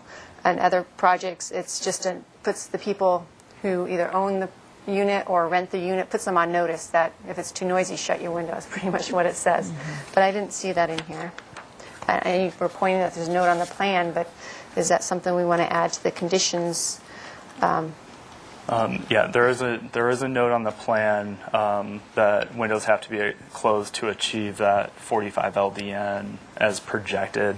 I do have language if you want to include that as a condition to notify future property owners of that. I think it would be appropriate. Because it's not a requirement to meet some threshold, right? It's not. It's just in terms of like a mitigation measure. It's more that they be closed. They can be open. There is a standard in the noise element and the building code that interior spaces don't exceed projected 45 dBA LDN. And standardly, I mean, if I can just interject here, standardly, the situation is that you have to provide some kind of ventilating system and air circulation system so that they can close their windows and still have fresh air and be comfortable. But that doesn't mean that they can't open. Right. That they have the option to close them and it still be a livable environment. Yeah, well, I think I would like to add that condition just to put people on notice. Yeah. Okay. It's just more of letting them know. And just to let you know, the building code doesn't require that windows be inoperable if it's projected. That's what I was trying to get out. The code requires there's some mitigation that requires. Yeah. So no. There's not. So if you do want to add that condition, I think it would be appropriate under the recorded conditions agreement. We could add it as B9. Okay. And my suggested language is, in order to achieve interior noise levels below 45 dBA LDN for the projected year 2025 exterior noise environment, windows need to be closed. Or yeah, or we can work on that. The wording of that language. Yeah, that is just to alert future occupants. Yeah. As a notice to yeah. property owner. Yeah. Just to let them know. The other question was storage. With condos, the requirement for storage is waived if they provide the garage, right? But they need to show an area in the garage that, isn't that what, right? I thought we elevated. No? I think the language is it may be waived if there's individual garages. Right. But this garage is supposed to be used for parking. So I thought we required like those cabinets that you see above the hood. I don't believe it's a requirement in the code. I'm pretty sure. Yeah. I mean, certainly there'll be ability to store materials in the garage. I mean, it's not going to be solely used for a car. And you can either do that in the rafters or you can put cabinets along the walls. But Habitat has done that in other projects. Or they're one other project here in town. Right, then the other was clarification of the setback. This might be for Danny since he worked on the zoning ordinance amendments too.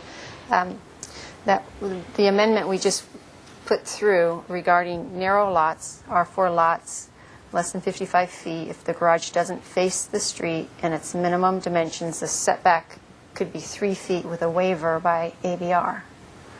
So technically my mod's for the second story, right? I don't, my mod would be for less than 3 feet, wouldn't it? Because if ABR is not going to grant that waiver, why would I grant a mod for something they don't think a waiver is appropriate for? What, I guess the wording of the, do you get what I'm getting at? Yes, I do. Yeah, it's a little bit weird because the zoning ordinance amendment set up almost like a dual jurisdiction over this particular thing. Yeah, we originally wanted to just have it 3 feet, and the ordinance committee had concerns with landscaping. They started talking about pockets in the buildings for landscaping, and then we were saying, well, that kind of defeats the purpose because you have a longer building because you need to get the 20-foot clearance, and we want it to be short and in there, so as a concession. And the idea was to minimize the review process. So for those projects that ABR was reviewing it, they could grant that waiver. But I don't think that precludes you from granting a modification. So if I just say 5 feet for this building, yeah. Okay. And Ms. Reardon, I would like to point out the ABR minutes state that the 5-foot side yard setback requested for Unit 4, that the Unit 4 garage at the rear of the site does not pose a negative aesthetic impact. Yeah, and they even discussed waiving the required. Yeah. So I don't think they have a problem with it, but I think when it goes back to the ABR, we should have them formally do that waiver. Okay. Have the 5 And I foot. think when we were at ABR, that was prior to the completion of those ordinance amendments. Could be, or they were just going into effect. Or, Yeah. And then I guess I wanted to hear from transportation staff regarding the parking demand and the modification, parking modification. To go over Yeah. why we're supporting it. Yeah. Chelsea Swanson with Transportation Planning, and we're supportive of the modification for a couple reasons. I'll reiterate some of the things Mr. Gullett already went over. One, primarily being the proposed condition that Habitat will include in their private CC&Rs. I'll let them get into the detail of what exactly they're proposing, how they're proposing to enforce. But in summary, it's restricting, as Dan went over, one vehicle per household, and there would be a monetary fine if they're found not in compliance on, I think, an annual basis. They're going to check with the owners. So that is one reason we're able to support modification. In addition, as was pointed out, the zoning ordinance does require one space for low or very low income rentals, and it's not addressed for condominium ownership units. But we do recognize that there is data that shows that the lower the income, the less likely you'll have, the lower the ownership for vehicles. That's actually something that was looked at in our existing conditions report as a part of Plan Santa Barbara, in Santa Barbara specifically. That hasn't been translated to our zoning ordinance or translated to parking specifically, just showing the relationship. So that's another reason to be supportive. There are no generally we look at ITE rates for parking modifications. There aren't ITE rates currently that speak to affordable housing at all, rental or condo. So we don't have a rate that fits this project to go by. So we kind of have to look case by case. The location is another factor that helped us conclude that we would support it, being the same block as a bus line, being right next to the Ortega pedestrian bridge. There are markets not immediately adjacent, but there are alternative ways to get around. The condition of the bike parking helps. So was a combination of those factors that we were able to feel confident in our support for this modification, and any further clarification on. Do we have any numbers from like the Housing Authority? Because I know they're a little different because they have the ability to go in and request the records of the DMV. My understanding of the Housing Authority, I haven't personally worked on any of those projects, but in speaking with other staff in transportation who have, is that they've been successful with their program, which is a similar restriction of, I think actually most of their projects probably have even a lesser requirement, so they're going for modifications not for one space, but for even less, because they are rentals, so they only need to provide one. And they have the authority to do the lease with the leases, kick them out. But if you own a unit, they do have a pretty successful and I think a rigorous monitoring program in place. So it is a little different than Habitat, and this is, I think, a first probably for Habitat to impose such a restriction, as far as I know. So it's not totally known that it'll work out exactly how Housing Authority. They're the successful model that we have in town. I don't have specific numbers to give you as far as translating directly to this type of project, but I might be able to add something. We're working with them on a couple of their projects, and actually, you want to state your name? yeah, sure. I didn't know when the applicant was going to have an opportunity to present. Next. Yeah. Okay, I was sounds getting good. to get all my questions. Sounds good. I'm Lisa Plowman with Piker Group, planning manager there. And what they Casa de los Fuentes was one project where I think they had one space per unit there. Yeah, and in that case, what they have found is that they are about, I think what Rob Pearson said was about 50 to 60% occupied those spaces. So they're actually showing that there are less cars than they anticipated initially. So that's good information. And then part of what Habitat's proposing to do is, and this is the unique thing about Habitat, they will remain a participant in the homeowners association.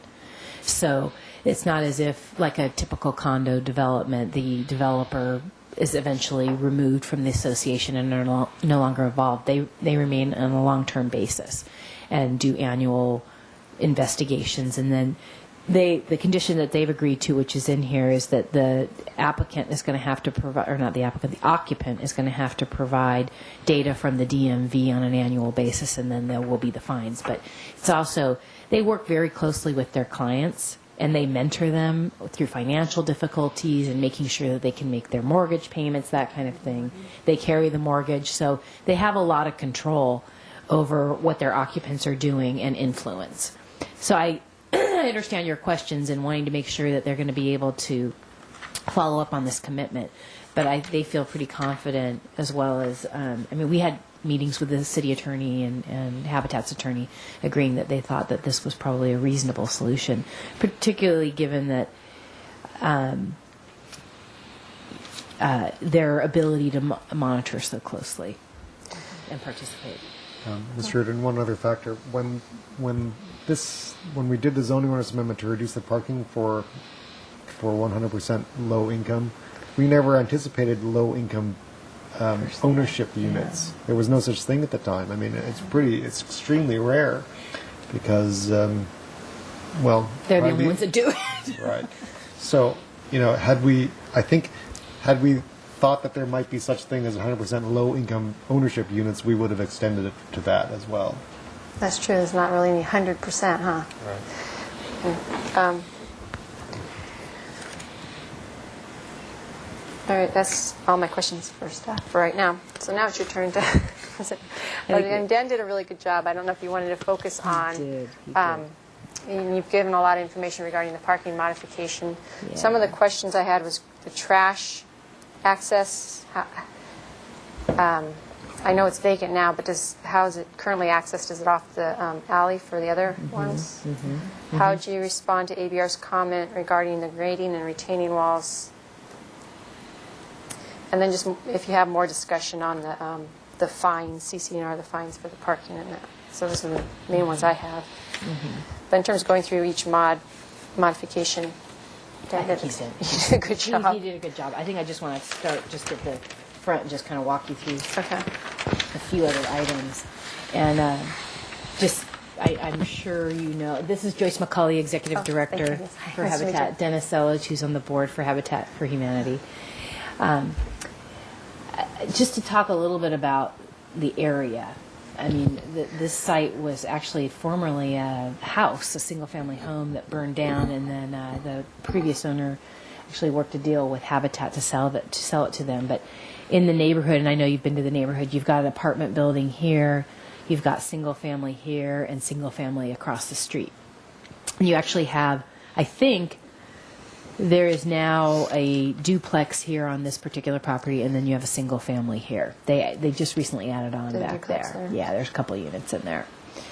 And obviously the site is pretty challenging in that it's skinny and long, and that it's got what we now call the mound. And our objective initially was we wanted to remove all of that dirt, and had been working with the neighbor to accomplish that. But part of what had happened was when they built this apartment building, because they graded whatever was left of the mound on their site, they built a retaining wall up against it. And there was some concern on that owner's part that it might have some kind of impact on her structure. So that soon was eliminated as an option, although it seemed like the best option, so you would eliminate the need for some of these high retaining walls. So we couldn't eliminate that need. But with that in mind, what the designers in our office did was try and develop a project that was fit within the neighborhood, and we can look at some of the elevations. It's got a craftsman style, and I think through the work with the ABR, the actual fronted elevation along San Pasquale is actually improved and really addresses the front street like a single-family house would. And then the site design was, because of this mound, we basically had to push the building up against that side of the property line and build a retaining wall as part of this development. So the retaining wall will be the back wall of that unit, of these units. But we felt that the way the site ended up laying out was actually rather nice for the existing landowners on either side of them, as well as the tenants that will be living here, and that they'll have some kind of open space area that they'll be able to use. And it's a lot of light and air that each unit will have. Let me see. I wanted to talk a little bit about, Habitat's mission is really to provide low and very low income families with housing, which is probably why we ended up seeking the higher density in terms of the bedroom count. I mean, a studio is probably not really an option for Habitat because the people that they're working with have children, and so the lowest we could go was having a one bedroom, and I think they found an individual that is single that's going to be able to use that proposed unit. So that's why the density modification is what it is, rather than a number of either one bedrooms or studios. Now, your clientele, I think I remember if I read this, that you have them transition to homeowner status. So now they're owning a home. Do they tend to move on to not affordable housing, or do they tend to stay? I mean, are they ones that are moving up and on, or do they? I think across the country we found that Habitat homeowners tend to stay in their homes. They love the stability that's new for them, and I think the families that do move for other requirements rather than moving into market rate homes. When they do make that move, if they have to, very often they are able then, because of bettering their circumstances, to go into market rate housing in a new community. Okay. Thanks. Let's see. Let's talk a little bit about that retaining wall at the front. And again, I mean, it's really, I think we were all sort of disappointed that we weren't able to come to some kind of agreement with the neighboring landowner, because I think eliminating that existing, where is that? Right here. eliminating what now we actually refer to this now as the Mohawk. That's Yeah, what would right. be left of the dirt mound. So it would have been nice to get rid of that. You would have been able to eliminate this retaining wall, but as such, we're in a situation now where it's required in order to hold back the existing dirt that's already there. This area is already landscaped right now. I think it's pretty much ivy. Here's pictures. Yeah. So in our work with ABR, we had come up with stepping this wall down so that it had a minimal impact to those walking along the sidewalk there, and then also stepping them with planters so that we could plant this area pretty heavily and would pretty much mask the wall was our objective at that point in time. Now, did you had some specific questions about this, or About the retaining wall now. Oh, I'm sorry. What was your question? You said The parking modification. you said ABR grading and retaining Oh, wall. yes, that one, okay.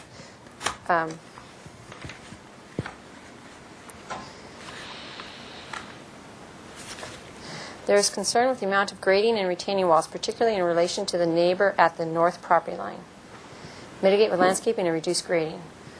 North. The north, which is Would be this.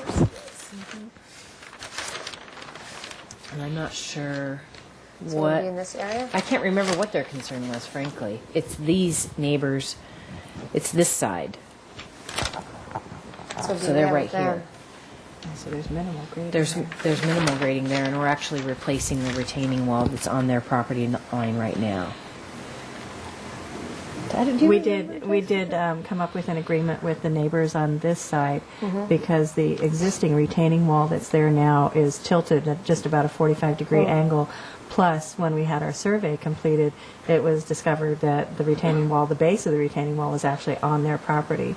So what we propose to do and have agreed with the neighbors to do is to build the new retaining wall, which is a fairly short wall, directly on the property line, and obviously build it vertical so it won't extend into their property anymore. Right. But there isn't a lot of, I'd have to look at that comment again, but there isn't, I mean, basically, we're going to be grading this way and lowering this property, which I think is actually of a benefit to this neighboring property owner. Any pictures? That's the alley. I think it's below. It's actually going to be below them. If you want to look here, yeah, you can see our wall is a little bit lower. Yeah.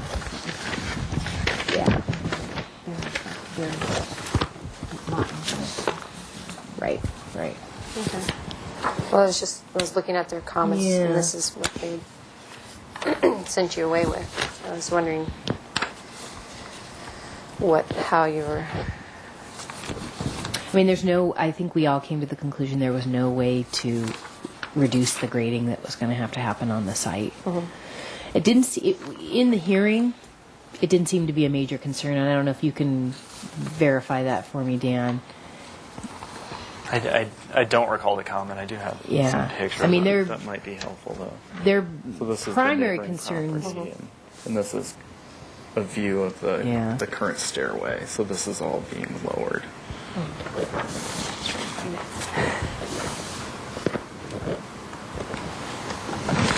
Okay. Their conversation focused more or less around the actual design of the building than they did on that. So it may have been a comment that was added, but they didn't spend a tremendous amount of time talking about it. Okay. All right. Then the trash. How is the trash going to work? I think it's appropriate to place it in the rear area. I was just wondering, the trash trucks come up the alley now and service the other ones? They will be coming up the alley. That's what we spoke to the trash provider. I think it's BFI in that neighborhood. Okay. Yeah. So we've spoken to them, and they agreed that they would come down the alley for that service. And then do you know what the fines are going to be for the parking violation, or do you have? We're working with our attorney on developing the conditions in the CCNRs, and quite possibly will also put that into our affordability covenant that we enter into with the City of Santa Barbara, stipulating that the families are obligated to provide us a DMV printout every year. We are currently likely going to make it a $1,500 fine. We want to make it severe enough that it's something that they want to abide by. And that'll be a meaningful fine for those guys. Exactly, that will be a very meaningful fine. Yeah. And then what about repeat offenders? You don't envision them being repeat since it's so high, or? I think that if it's in our CC&Rs and it's a violation of the CC&Rs, then foreclosure proceedings can start. So I think there are enough steps in there, just as there would be with any violation of a CC&R condition, that we have some backup there. And as Lisa stated, we will have members of our Habitat for Humanity Board of Directors sitting on their Homeowners Association Board of Directors. And as she mentioned, they pay the mortgage directly to Habitat for Humanity. So we maintain very close oversight. And I would imagine that Habitat doesn't foresee violations. The people that get into these units are so grateful that they're even in a unit that they don't tend to be problematic. I mean, I think that's been Habitat's experience here and in other communities. But I think the way Joyce has outlined it is that there are measures that can be taken, eventually foreclosure, if they continue to be a problem. So what you're telling me is implementing this condition here, where it talks Habitat for Humanity of Southern Santa Barbara County shall maintain records of vehicle ownership and produce those records to the city upon request within 2 working days. So you're going to implement that part of it by putting in that requirement in your CC&Rs for them to provide. Okay. All right. There's one condition that we have a concern about that I wanted to raise, and that is, I've circled it on here. It's C, thank you, Joyce. Condition C7 that requires improvements, as Dan mentioned, down at the alley entrance of on Ortega. And can we bring that picture out, Dan? Sure. We've sort of gone... The new one or the revised one? The revised one. The revised condition. I have it here in the... So this is the alley entrance. Yeah, so the project is at the end of this alley here. And the Public Works staff has conditioned the project to improve the ramping here because it's not currently ADA compliant. Now, I think Habitat understands the importance of having things be ADA compliant. There's no question about that. But I guess the concern is, from our perspective, it's whether the nexus is really strong enough to require a low-income housing provider to build out these improvements or not. And I guess we make the case that we think that the project is, I think it's maybe 7 houses down the line from the entrance. Something it's fairly distant from the entrance to this alley. And Habitat for Humanity is a organization that depends on donations and federal and local funding. And at this point, they don't have the additional funding to pay for these improvements, which actually are fairly significant. These are improvements that were put in the city, by the city apparently, about 8 years ago, according to one of the neighbors. And were not ADA compliant at that time, apparently. But right now, because of the steepness of the slope here, you're going to have to improve the sidewalk fairly far back. And I don't know if Dennis, if you want to add anything to this, but on both ends, you're going to have to create improvements that go probably, how far did you think it was, Dennis? Was it 12 to 16 feet back? Dennis Elledge with the Board of Directors with Habitat. It'll, at a 1 in 12, it'll be a minimum of 16 feet back. Yeah. And that's 16 feet for the front door on the right-hand side. The ramp will be to their walkway. On the other side, there's plenty of room, but it'll be, again, 16 feet of sidewalk going back from about the BC of the curb. Right, so the improvements are... and actually, our engineer went back out again this morning, or maybe it was yesterday, to really research this and figure out what the costs were. And we've been obviously talking with Public Works and Housing Redevelopment because they're a partner in this project. Cities contributed money to it. trying to figure out a solution. We haven't come to that, but we wanted to put on the record that we objected to that condition and would request that it be removed from the project. If it's not, we're going to continue to work with Public Works and the RDA to figure out how we can address this issue. But they're pretty significant improvements for a small project and a low-income project. I think I'd like to add, if I may, it's not just a ramp. As you can see from the photograph, the fences on each side, their relationship to the surface of the street is considerable as it goes up the street. And so with that, when you're cutting back that sidewalk, that little curb wall at the base of and going up the alley, the little curb wall is going to have to be retained on both sides of the alley in order to not undermine and to integrate the ramp to that slope. And in addition, there'll be curbs on each side of the ramp going in both directions. So it's not just a simple ramp up the sidewalk for 16 or whatever number of feet. There's a lot of little components that'll go in there to make the alley work and flow for the water coming out. The neighbor tells us that there's a low spot. Right back in here, right? No, it's up closer where the shadows are now on the other side, right there. There's a low spot there, which means that the overall street will have to be excavated and planed into this side of the flow line of the curb, meaning out here in the street. So we can get the water to flow out. Right. Yeah. So there's a lot of work that needs to be done there, and given the number of other households on the alley, and the purpose of Habitat being a low-income housing provider, we just think it's a financial hardship and a burden. Do you have any response, Dan? I do. Yeah, we started exploring this issue during project review last March, and we originally thought this might be a reasonable and off-site improvement considering the scope of the project and the parking mod. And we asked for an estimate of the work at that time. We received an estimate in December of $7,000 to $10,000 to complete the work, and I understand their engineer went out within the past couple of days and believes that that is very low compared to what the actual cost would be. Mm-hmm. So we don't have an accurate cost estimate at this time. We actually had a secondary review of it as well by Granite Construction. They went out and took a look at it and thought that just the, without the retaining walls, just putting in, they didn't spend a tremendous amount of time analyzing it, and they're not engineers, but just to put in the ramps without these little curb walls that we were talking about, they thought the materials and labor was about $10,000, which then doesn't account for the work that would have to be done along these edges, or the permitting and design time. Can you add anything, Chelsea, or no? That's more engineering, or? Yeah, unfortunately, I can't speak to the engineering design of it. That would be more appropriate for engineering staff to speak to. We were definitely in support of the improvement as well, for reasons Dan spoke of. The pedestrians from the project will be using this area. It leads to the Ortega pedestrian bridge.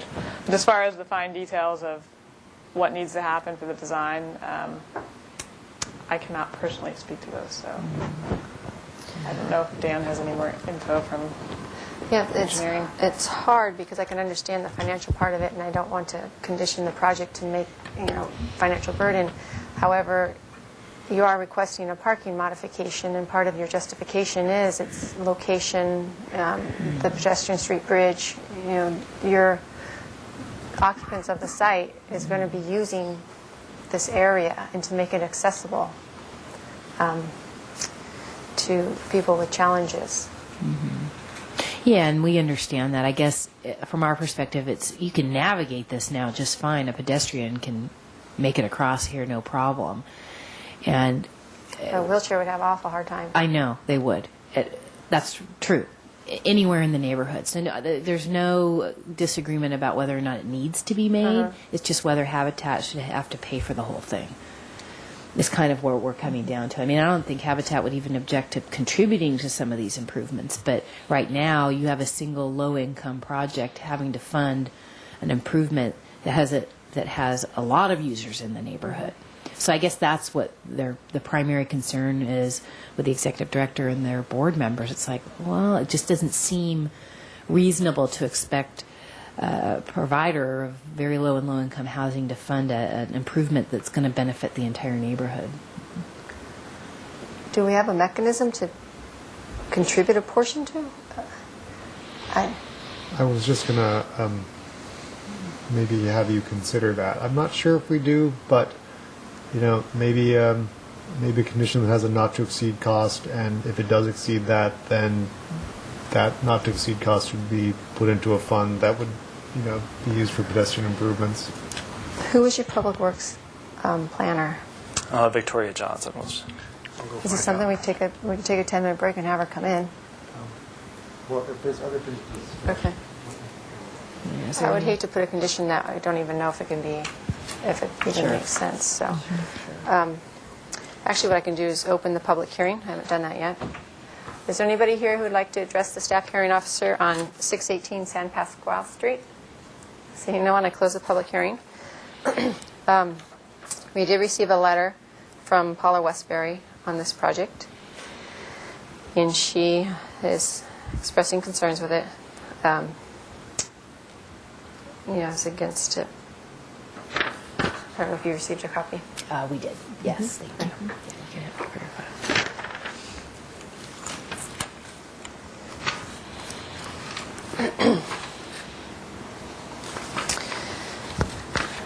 I think that was my comment, my questions. We'll have to work on the condition. But in terms of the various modifications, I'll start from the easiest one. The overhang encroachment into the front yard. I think that's an appropriate improvement on the lot. It's consistent with the zoning ordinance. As part of those amendments that we just did to the zoning ordinance we were discussing, we actually allowed a small entrance deck, covered entrance deck 3 feet by 3 feet to encroach into the front setback. This exceeds that by a little. I think that's appropriate. In terms of the retaining walls, I think also that they're necessary for the project. And I like the fact that they're stepped down. That mitigates and softens it. I think that's good.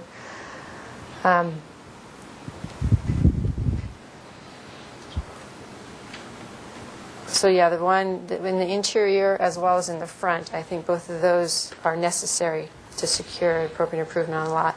The front setback I already talked about. The building encroachment,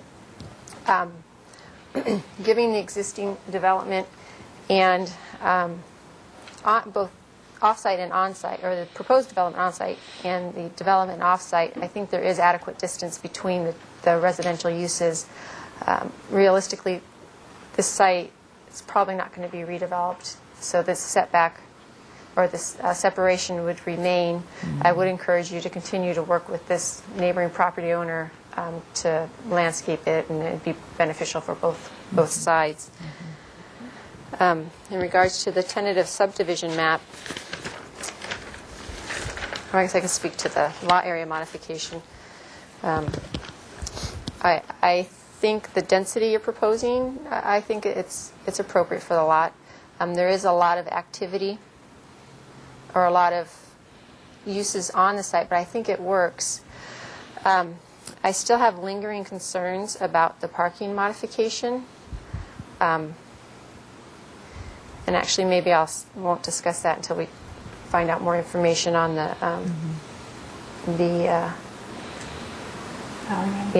mind blank. I was like, wait, what's that called? The alleyway.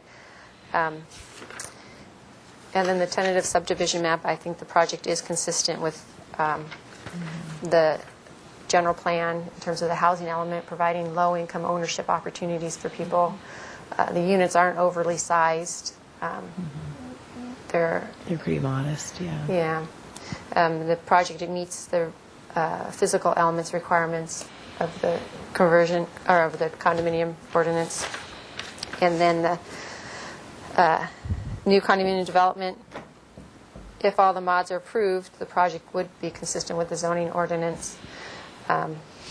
Again, it's consistent with the general plan. I think it's designed well. The ABR is working. You're working nicely with the ABR and responding to their concerns and providing screening and breaking up the retaining walls. I don't think the project would have any adverse impacts upon the aesthetics, parks, or other community facilities. And it's just the parking mod that we need to discuss. I feel more confident hearing the discussion on the enforcement of that condition, because that is my main concern, is the enforceability of it, given they are owner-occupied. But this is a different situation than typical condo development, and the enforceability of the CC&Rs. So, but I do want to find out about that. If you want to take a 5-minute break, that's fine with us. Yeah, why don't we do that? Because I've actually been sitting here since 9. Okay. So let's take a 10-minute break. Come back at 11:15.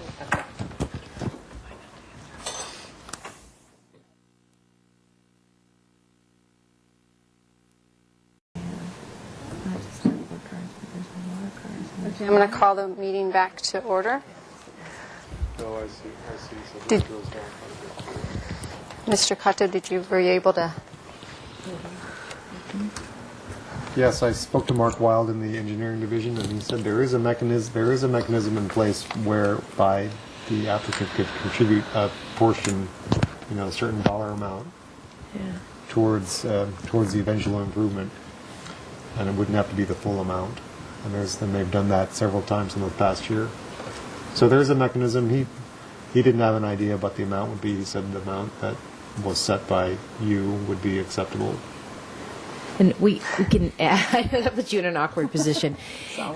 Just in talking with Joyce, I mean, obviously they recognize the improvements and the need for them and whatnot, and they think that they could probably finagle a $2,500 contribution to those improvements. 2,500? $2,500. And you're saying your initial estimate was 7,000 to 10,000. And we think it'll probably be a little bit higher than that, or it's hard to say at this point. It'll be higher than that to at least address design and permitting costs. But really depending on the level of additional improvements you have to make to the alley and to those little curb walls, it could be higher than that. Yeah, I think in this instance, there's several factors. The parking modification and justification with the bridge, and then also this is your access to your site coming in.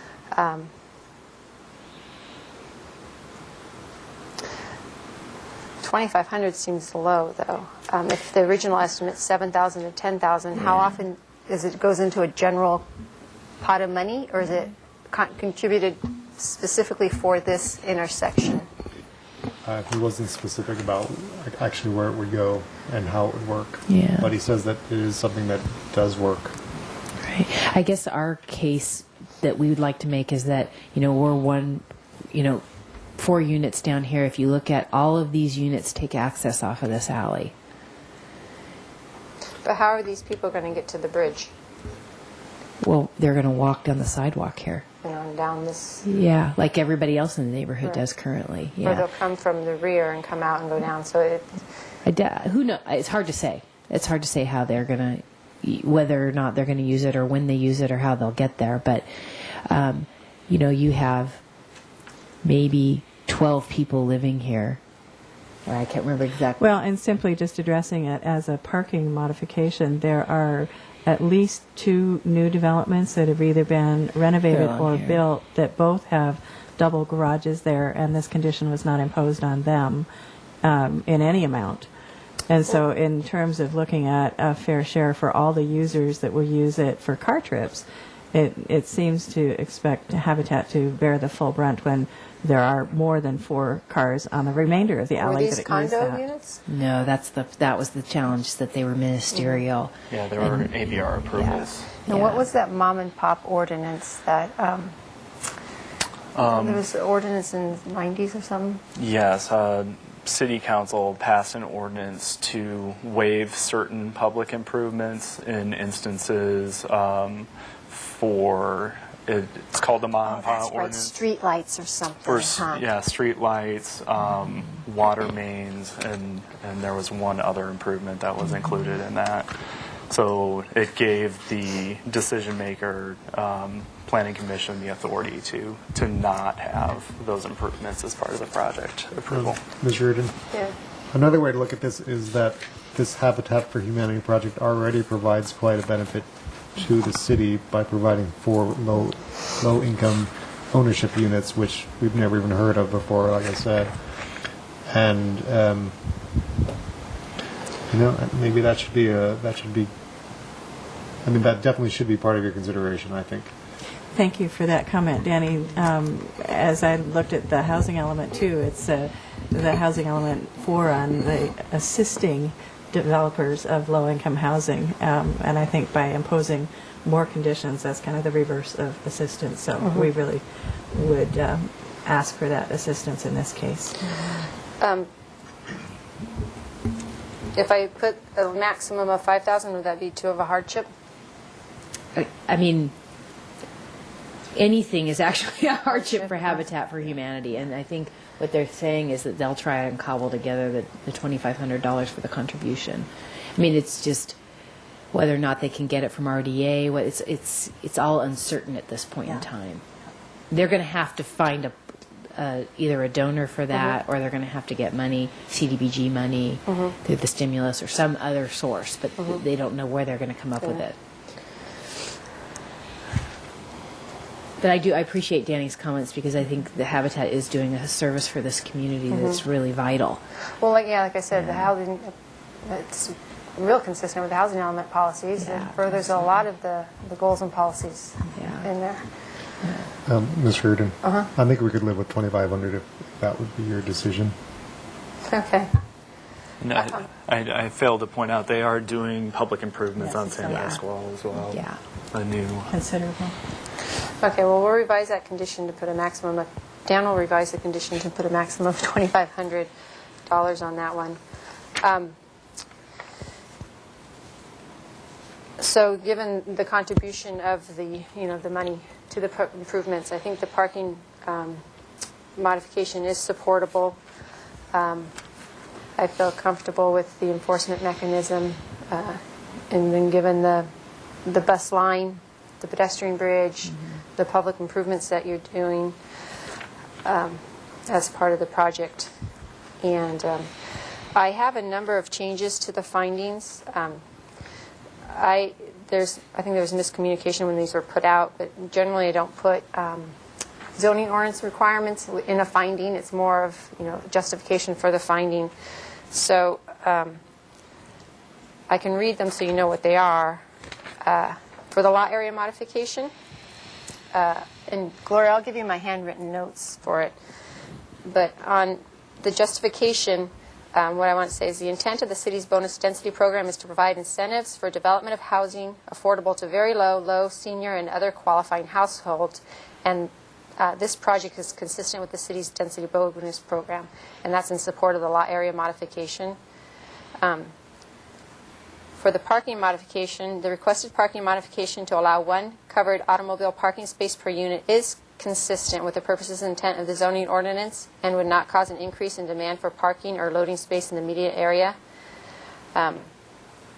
Minor changes, so I changed not consistent in that one sentence to consistent, and then strike out as discussed above, just put automobile ownership. This how's it start off.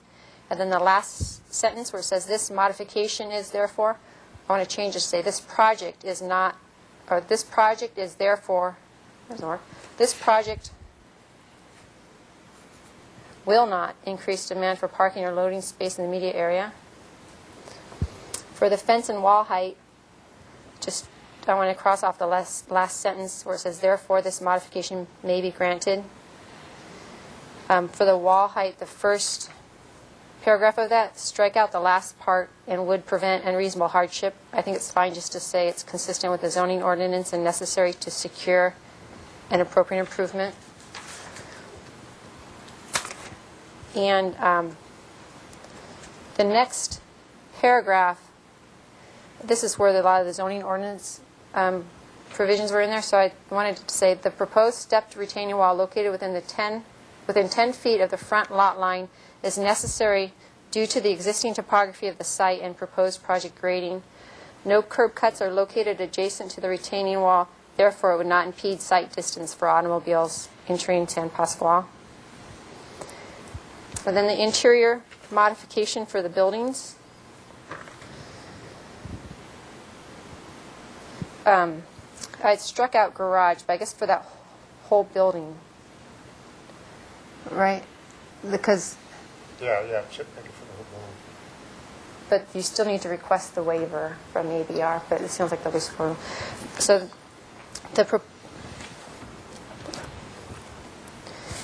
okay, actually, I don't think I need to make changes to the first one, but the second, where the italics is,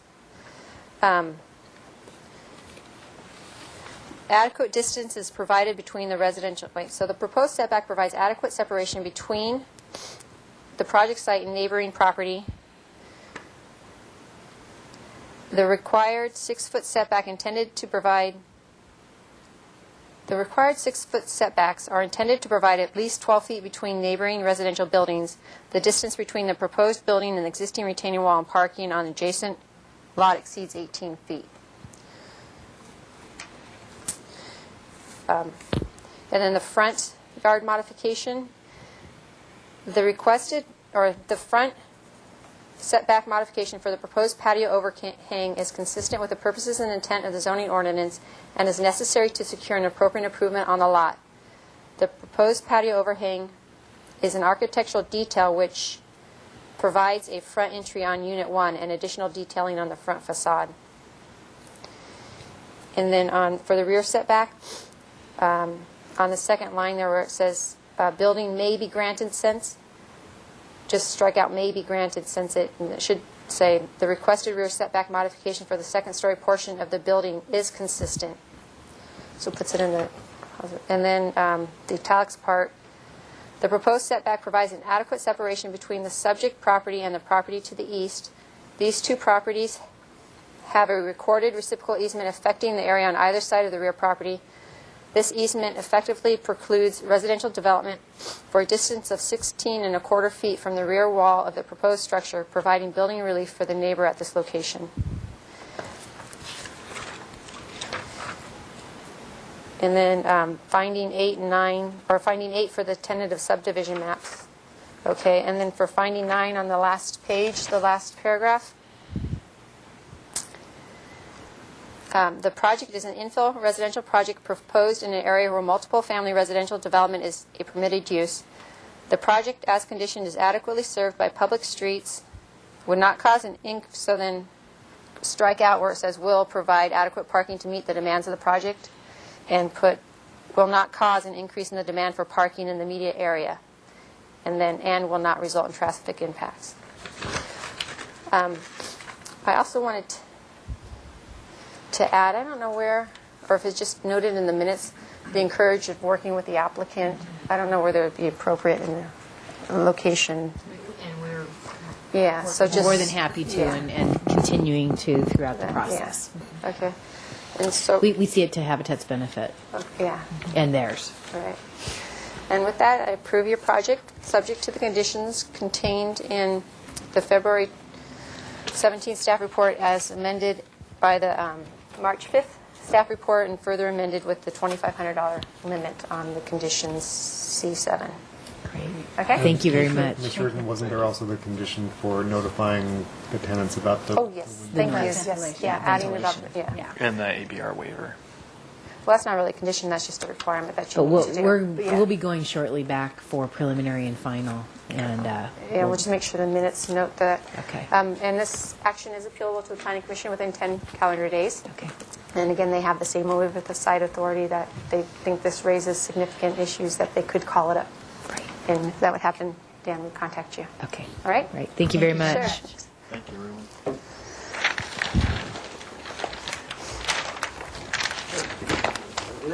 You want to leave me plans? You want me to stamp? Good job. You've been really helpful. Okay, the next item Thank you for being patient. It is 436 Corona Del Mar. Thanks, Chelsea.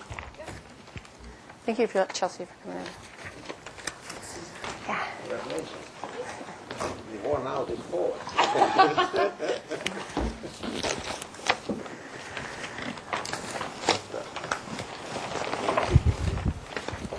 Yeah.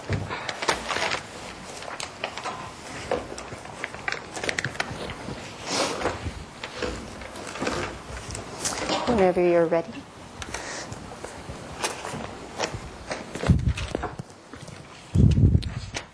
Is that on? Okay. Ms. Reardon, proposing a project today. I'm Kelly Broderson, Assistant Planner with Community Development. And this is Danny Cotto, my supervisor. Hi, Danny. Hello. The proposal, the project I'm showing you is a proposal for a coastal development permit for a new 3,000 square foot, 3-story duplex with a detached 548 square foot 2-car garage. The existing residence and non-conforming garage are to be demolished. The existing garage structure is non-conforming to size and setbacks. Let me show you the existing site plan.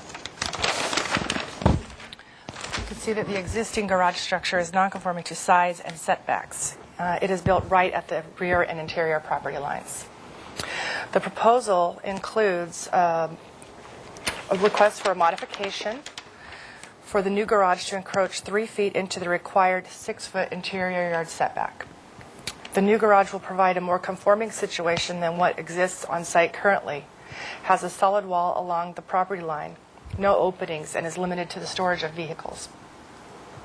The new garage will meet the required rear yard setback of 3 feet versus the current setback where the existing building is at a zero lot line setback. The maximum height in this zone is 3 stories or 45 feet. The proposed structure is proposed to be at 37 feet 5 inches. 2 covered and 2 uncovered parking spaces are also proposed as part of the project. This project was reviewed by Architectural Board of Review on 2 occasions. Originally, the board expressed concern with size, bulk, and scale, specifically the 3rd floor street elevation. They also asked that the applicant restudy the site layout in regard to parking design and the amount of perceived hardscape. The applicant revised the project and returned to ABR on November 17, 2008. At that time, the board found the garage placement acceptable, finding no negative impacts to the adjacent neighbor. They also expressed support for the site design, aesthetic style, setbacks, and neighborhood continuity. Subsequent to today's meeting, this project will return to ABR for preliminary and final approvals.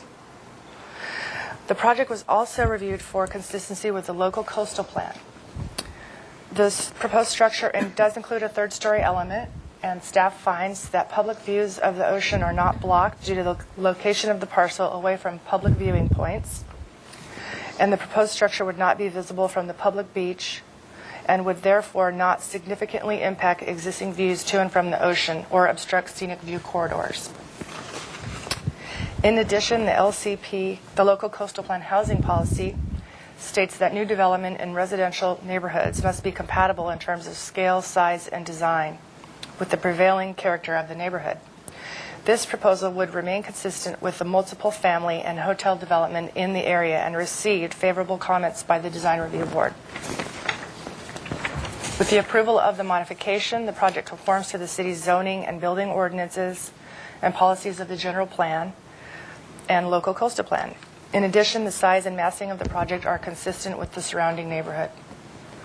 Therefore, staff recommends that the staff hearing officer approve the request for the modification and the coastal development permit, making the findings outlined in the staff report and subject to the conditions of approval in Exhibit A.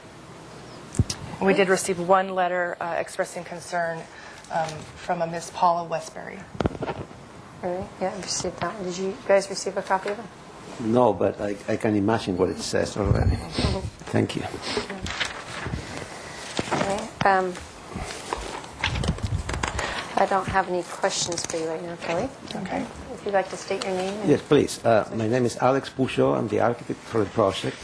And this is Chef Dubé. He's a designer of the project. He's really the creator of this design and the inspiration. And you can see from the drawings that, well, let's see, you see really what an inspiration Jeff is. I think this is our second design, and they're both, in terms of style, were very well received by the Architectural Board Review. If we go back to the previous plan, maybe I'd like to show the basically from the owner's perspective. Well, what is it that, I mean, it does conform to zoning, but it's also what did the owner want? The owners did not want just your average duplex. They wanted to have some kind of yard. They wanted to have a swimming pool, some kind of space, an area to put a fun house. This is a house close to the beach. It's a duplex where people could have some nice activities. And in that sense, it is a little bit different from other your standard duplex or triplex that you see, the multifamily residence that I've designed myself. This is a little bit different. They also wanted architecture. They wanted some architectural presence in the neighborhood. This is a neighborhood that has, well, a little bit of everything. It does have some good architecture in terms of the Yacht Club, which is a few properties to the north. And it has some other Spanish architecture. And then it has a lot of kind of banal type of developments. They have the Motel 6 across the street, the apartment next door, and so forth. Large buildings, not necessarily very tall. There's another, but very massive. And our intent was to create something that will not be a little bungalow. And not the idea was to create some kind of a presence. We had our first proposal was to create more of a three-story design. And in reaction in response to the ABR, we made the three-story much smaller and we pushed it back. The other design has more of the parking around here. So we kind of moved the building this way and put a door and a gate so that the parking is completely put away. As far as the neighbors, I think the staff report, the ABR minutes are a little bit misleading. No big deal, but two neighbors show that. One is the neighbor next door, the other one is the neighbor across the street, the owner of the motel. Well, the motel really liked this. He liked the design, and he said, well, don't put dust into my pool. I'm concerned about that. And by the way, if you want parking, I'll give it to you. So we're planning to take them up on that because it works well. The hours of operation, I mean, they are busy on weekends, and there's no work allowed on weekends, I would imagine. So we're thinking in renting space from them, maybe like 3 spaces or something like that. That would be pretty good. It will work for both parties. That's not the required parking, right? Excuse me? No, construction parking. Okay. Construction parking, because it's such an event, it's a deal. The neighbor next door, the minister said that he was opposed. Well, he was concerned, but he what really, really wanted is don't touch, whatever you do, don't touch my hedges, because these enormous hedges, cypresses. And fine, we don't have any problem with that. And once we talked to him about it, he has no problem with the project. He's not in opposition to it. Okay. And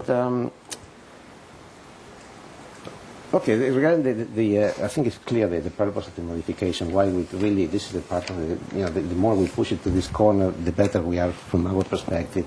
We wanted to go to 0 lot line in both cases, and we were told that that is not going to fly. So we have this fallback position. We also would like to include here some solar panels for the pool, maybe for the project. And we would like those panels may encroach into the 3 foot. And we're going to have a parapet around it as shown in this. So we'd like to have that ability to not only to encroach with the garage, but also with some solar panels. And they will be low, they will not be seen from anywhere. And go 2 feet, right? Or they can be on the roof. Well, they would be solar panels on the roof, right? I think we said that. I think the ordinance that got amended was if there was they could go as far as the eave line or a little bit back from the eave line, so I think that's fine. Well, yeah, we're going to be inside the parapet. That is a separate modification. No, yeah. I think that's already allowed. Okay, good. And I'd like to go over a couple of things because I gave you a presentation on the story poles, and we took pictures, and story poles never look good. It's always like you go to the side and say, "Oh my God, well, what is that?" But then I went over these drawings, and I wanted to be very careful to be able to build what I promised to build, and when it comes, it's done. So I have some more drawings that I have some sections that I worked on. Actually, that is some of my questions regarding the ABR's comment about floor plate heights and third-story elevator tower element on the east be restudied to be either diminished in size and scale, eliminated, or integrated into the architecture. Very good. Okay. Let me just show you two sections. These are the same. These plans are not exactly accurate, but I was trying to get an idea. I was trying to refine the rules more carefully. But I have two sections. One going this way, the other one going the other way. And I'm going to show them to you now. Section A cut through the elevator tower, looking that way across. And it's this one right here. And because of the requirements, it protrudes past the eave line, the hoist way in the front. And that's how Chef has some kind of a tower. We can minimize this. But I wanted to show you this because we decided to lower the height of this building to comply more with what we had in mind. We took, there are 3 inches, 3 or 4 inches, 3 inches on the structure, 7 inches in the front, in the first floor, 7 inches in the second floor, 11 inches on the third floor. We lowered almost 3 feet out of this building. Since the story poles. Since the story poles. So the Okay, story so this poles, is lower than what my plans show. right, this is about 3 feet lower than what your plans show. Because if you go to the elevation, right here.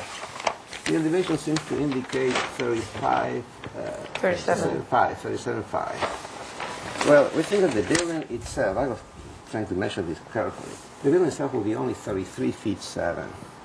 But there is, it draws in the back. I'll show you the other section. In the front of the lot, we're going to have, maybe 8 inches, but then it goes to about 3 feet. So we are about 37 feet to the top from the lowest possible grade. Okay? So which is about 3 feet less than what you saw on the story poles.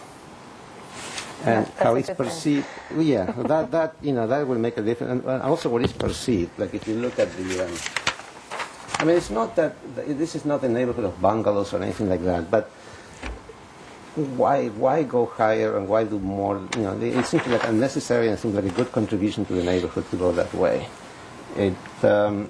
What is perceived of the buildings? Perceived the eave line and that eave line and this is the first thing you see, and that is what is shown right here. We have a 20 foot at this from the sidewalk, 20 feet to this eave.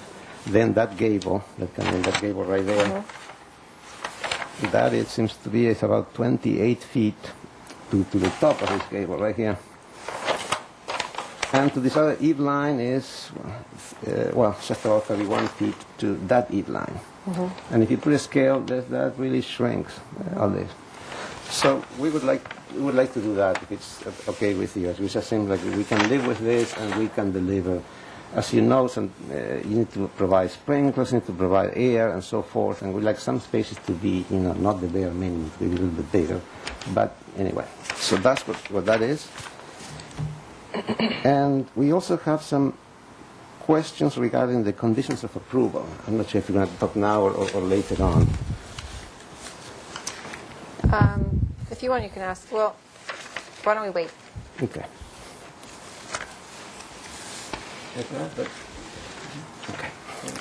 The question I had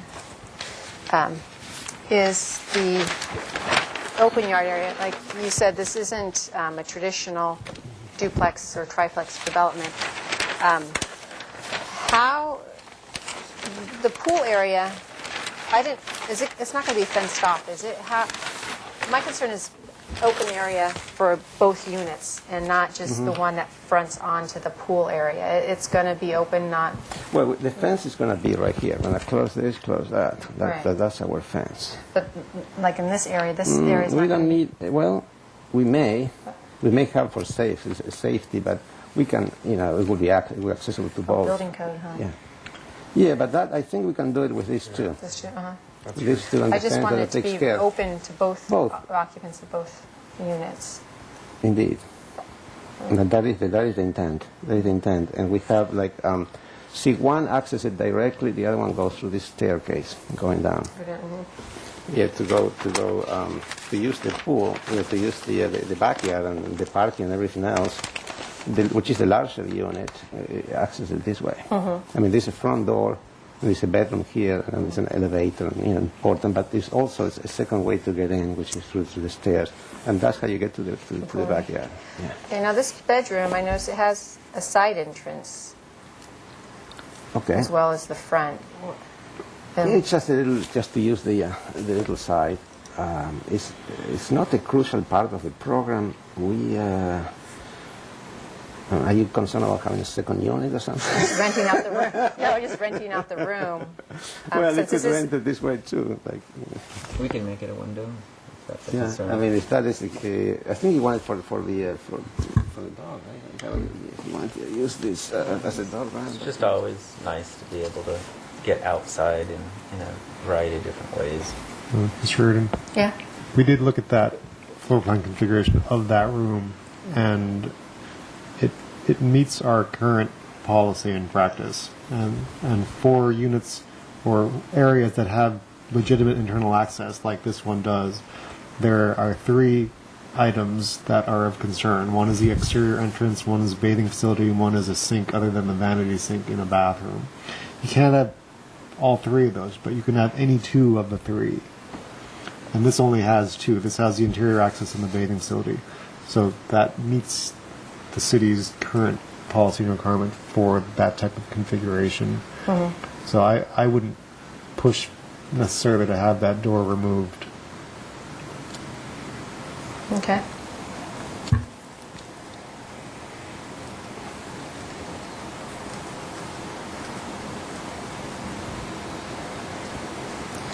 Now the parking, how's the parking going to work?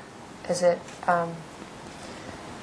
assigned to each unit, or first come first serve, or how are you planning on that? I imagine. I mean, I really don't know, but I would imagine that the bigger unit will have this, the second unit will have that. This is one bigger unit and one smaller unit.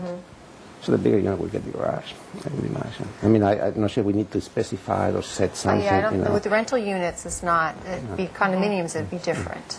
But rental, yeah, okay. I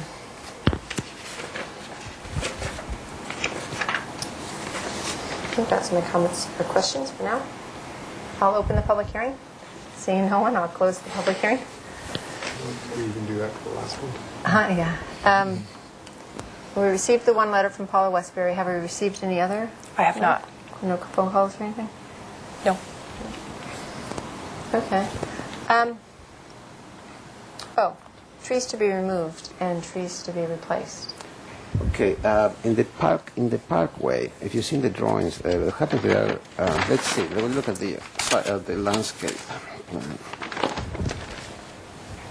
Yeah, there is a Peter's Pond, and there is a palm tree that is, if you look at it in the drawings, it is destroyed. I mean, that palm tree is in sad shape, and our landscape architect, I believe he talked to the Parks and Rec, right? You heard it? Yes. And they got an agreement. There is no standard format. There's no letter. I mean, I'm not sure if you want a letter or what, but there's no problem with. I mean, at least if they don't agree, we'll do something else. But we would like to use this landscape plan. There's a European sycamore right there in this corner, very nicely located. We're going to keep it. Like they have on Chapada Street by Sola and in Cheltorena. That's the European sycamore, not the California. It doesn't look so good now, but it will look better. There is a nice palm tree there. There's a Mexican palm, and we'll move to there. And I think that's the rest of the trees. That's there is a big hedge. This hedge is mostly on the neighbor's property. And we're definitely very intent in keeping that. As far as visibility in the last 20 feet, we don't have a problem with our property. We may have a problem with our neighbor. We don't want to antagonize anybody. Maybe we'll talk him into keeping this as trees, so there's some visibility coming out. It's a visibility thing. We don't have no control really on that. Would you check the pictures of that? This probably shows it here, right? Right now, there's a huge hedge all along the street right here. Right. Yeah. Yeah, that's right. This guy's right here. Yeah, and we'll share it. I mean, I think it could be, but we like to keep that separation between units and I mean. Yeah, that's something that could be taken care of during plan check. Plan check process.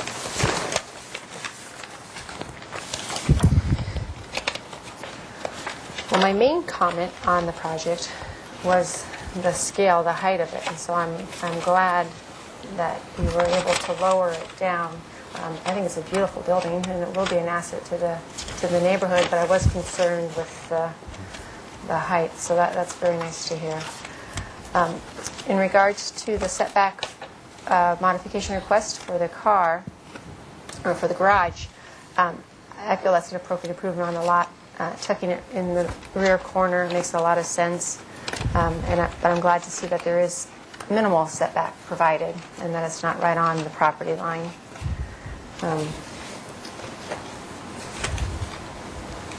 There's not really any significant vegetation. The trees in the right-of-way, as you discussed, is going to be replaced. So I think the project is supportable.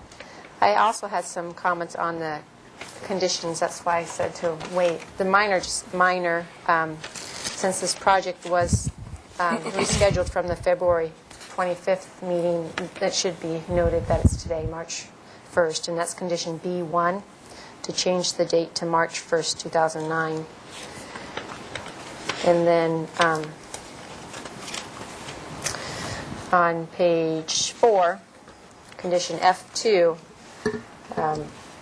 some of the hidden text showed up. It should be deleted out in parentheses. We want to hear your thoughts. Right, yeah. And then now with the new holiday, Cesar Chavez holiday, which is March 31st, that's been added in. That's also F2, Gloria, is added in on one of the recognized holidays where construction can't occur. So those are my changes. What ones did you want to discuss, Alex? Well, on page 4, a minimum of 90% of demolition and construction materials shall be recycled or reused. I'm not familiar with that. I wonder if that's feasible. The owner works in construction. You know, he builds bridges, he does bigger things, but you know, his eyes popped out, and mine too. I mean, how can you possibly recycle 90% of what's there, which is, you know, termite rotten wood and I don't know. I'm not. How does that work? It's a standard requirement. That's correct. It is a standard requirement that was put on with consultation with our solid waste division, and Marburg does a very good job of recycling. You mean taking this to the Marburg facility, like instead of taking it to Tajiwas? Basically. Oh, okay, no problem. I thought you meant recycle into the building, or which is No. Okay. No, yeah, yes, no. Okay. All right, good. I'm glad you Questions clarified that. related to? Community development. I guess so, yeah. Community development threshold review. No, I don't know. I think that... There's another parenthesis, okay. All right, so... These are the... that's the palm tree? Yeah, that one. I remember that Moved from there to there, and... Yeah, this is the hedge along this side right now, and this is from the neighbor's side. So this is going to be trimmed a little bit, but it's going to remain. This is from the neighbor side, from this side. Yeah, right now, we're not enforcing on hedge height and the interior setback, or just along the driveways for visibility. And Ms. Reardon, I would like to just say that I requested during the DART process that either a note be placed on the site plan or that the applicant would reduce the hedge along the driveway to meet their requirements for safety purposes. And this is the pathetic poor palm tree there. You know, it's just all eaten up. Like, not sure what happened to the poor thing. Okay, with that, I make the findings outlined in the staff report. I'd like to add just the word garage on 1, 2, 3. It's the fourth line down. It says the existing is non-conforming to setbacks. Put the existing garage is non-conforming to setbacks. And so then I make the findings, outline the staff report, and approve the project with the conditions as I changed here. And you have a project, and it is appealable within 10 calendar days to the Planning Commission, and they have oversight authority, and they review my actions, and they may decide to call it up. And if so, Kelly would get in contact with me. Okay? Very good. Should I leave this for you Yes, then? I would like to. And I adjourn the meeting.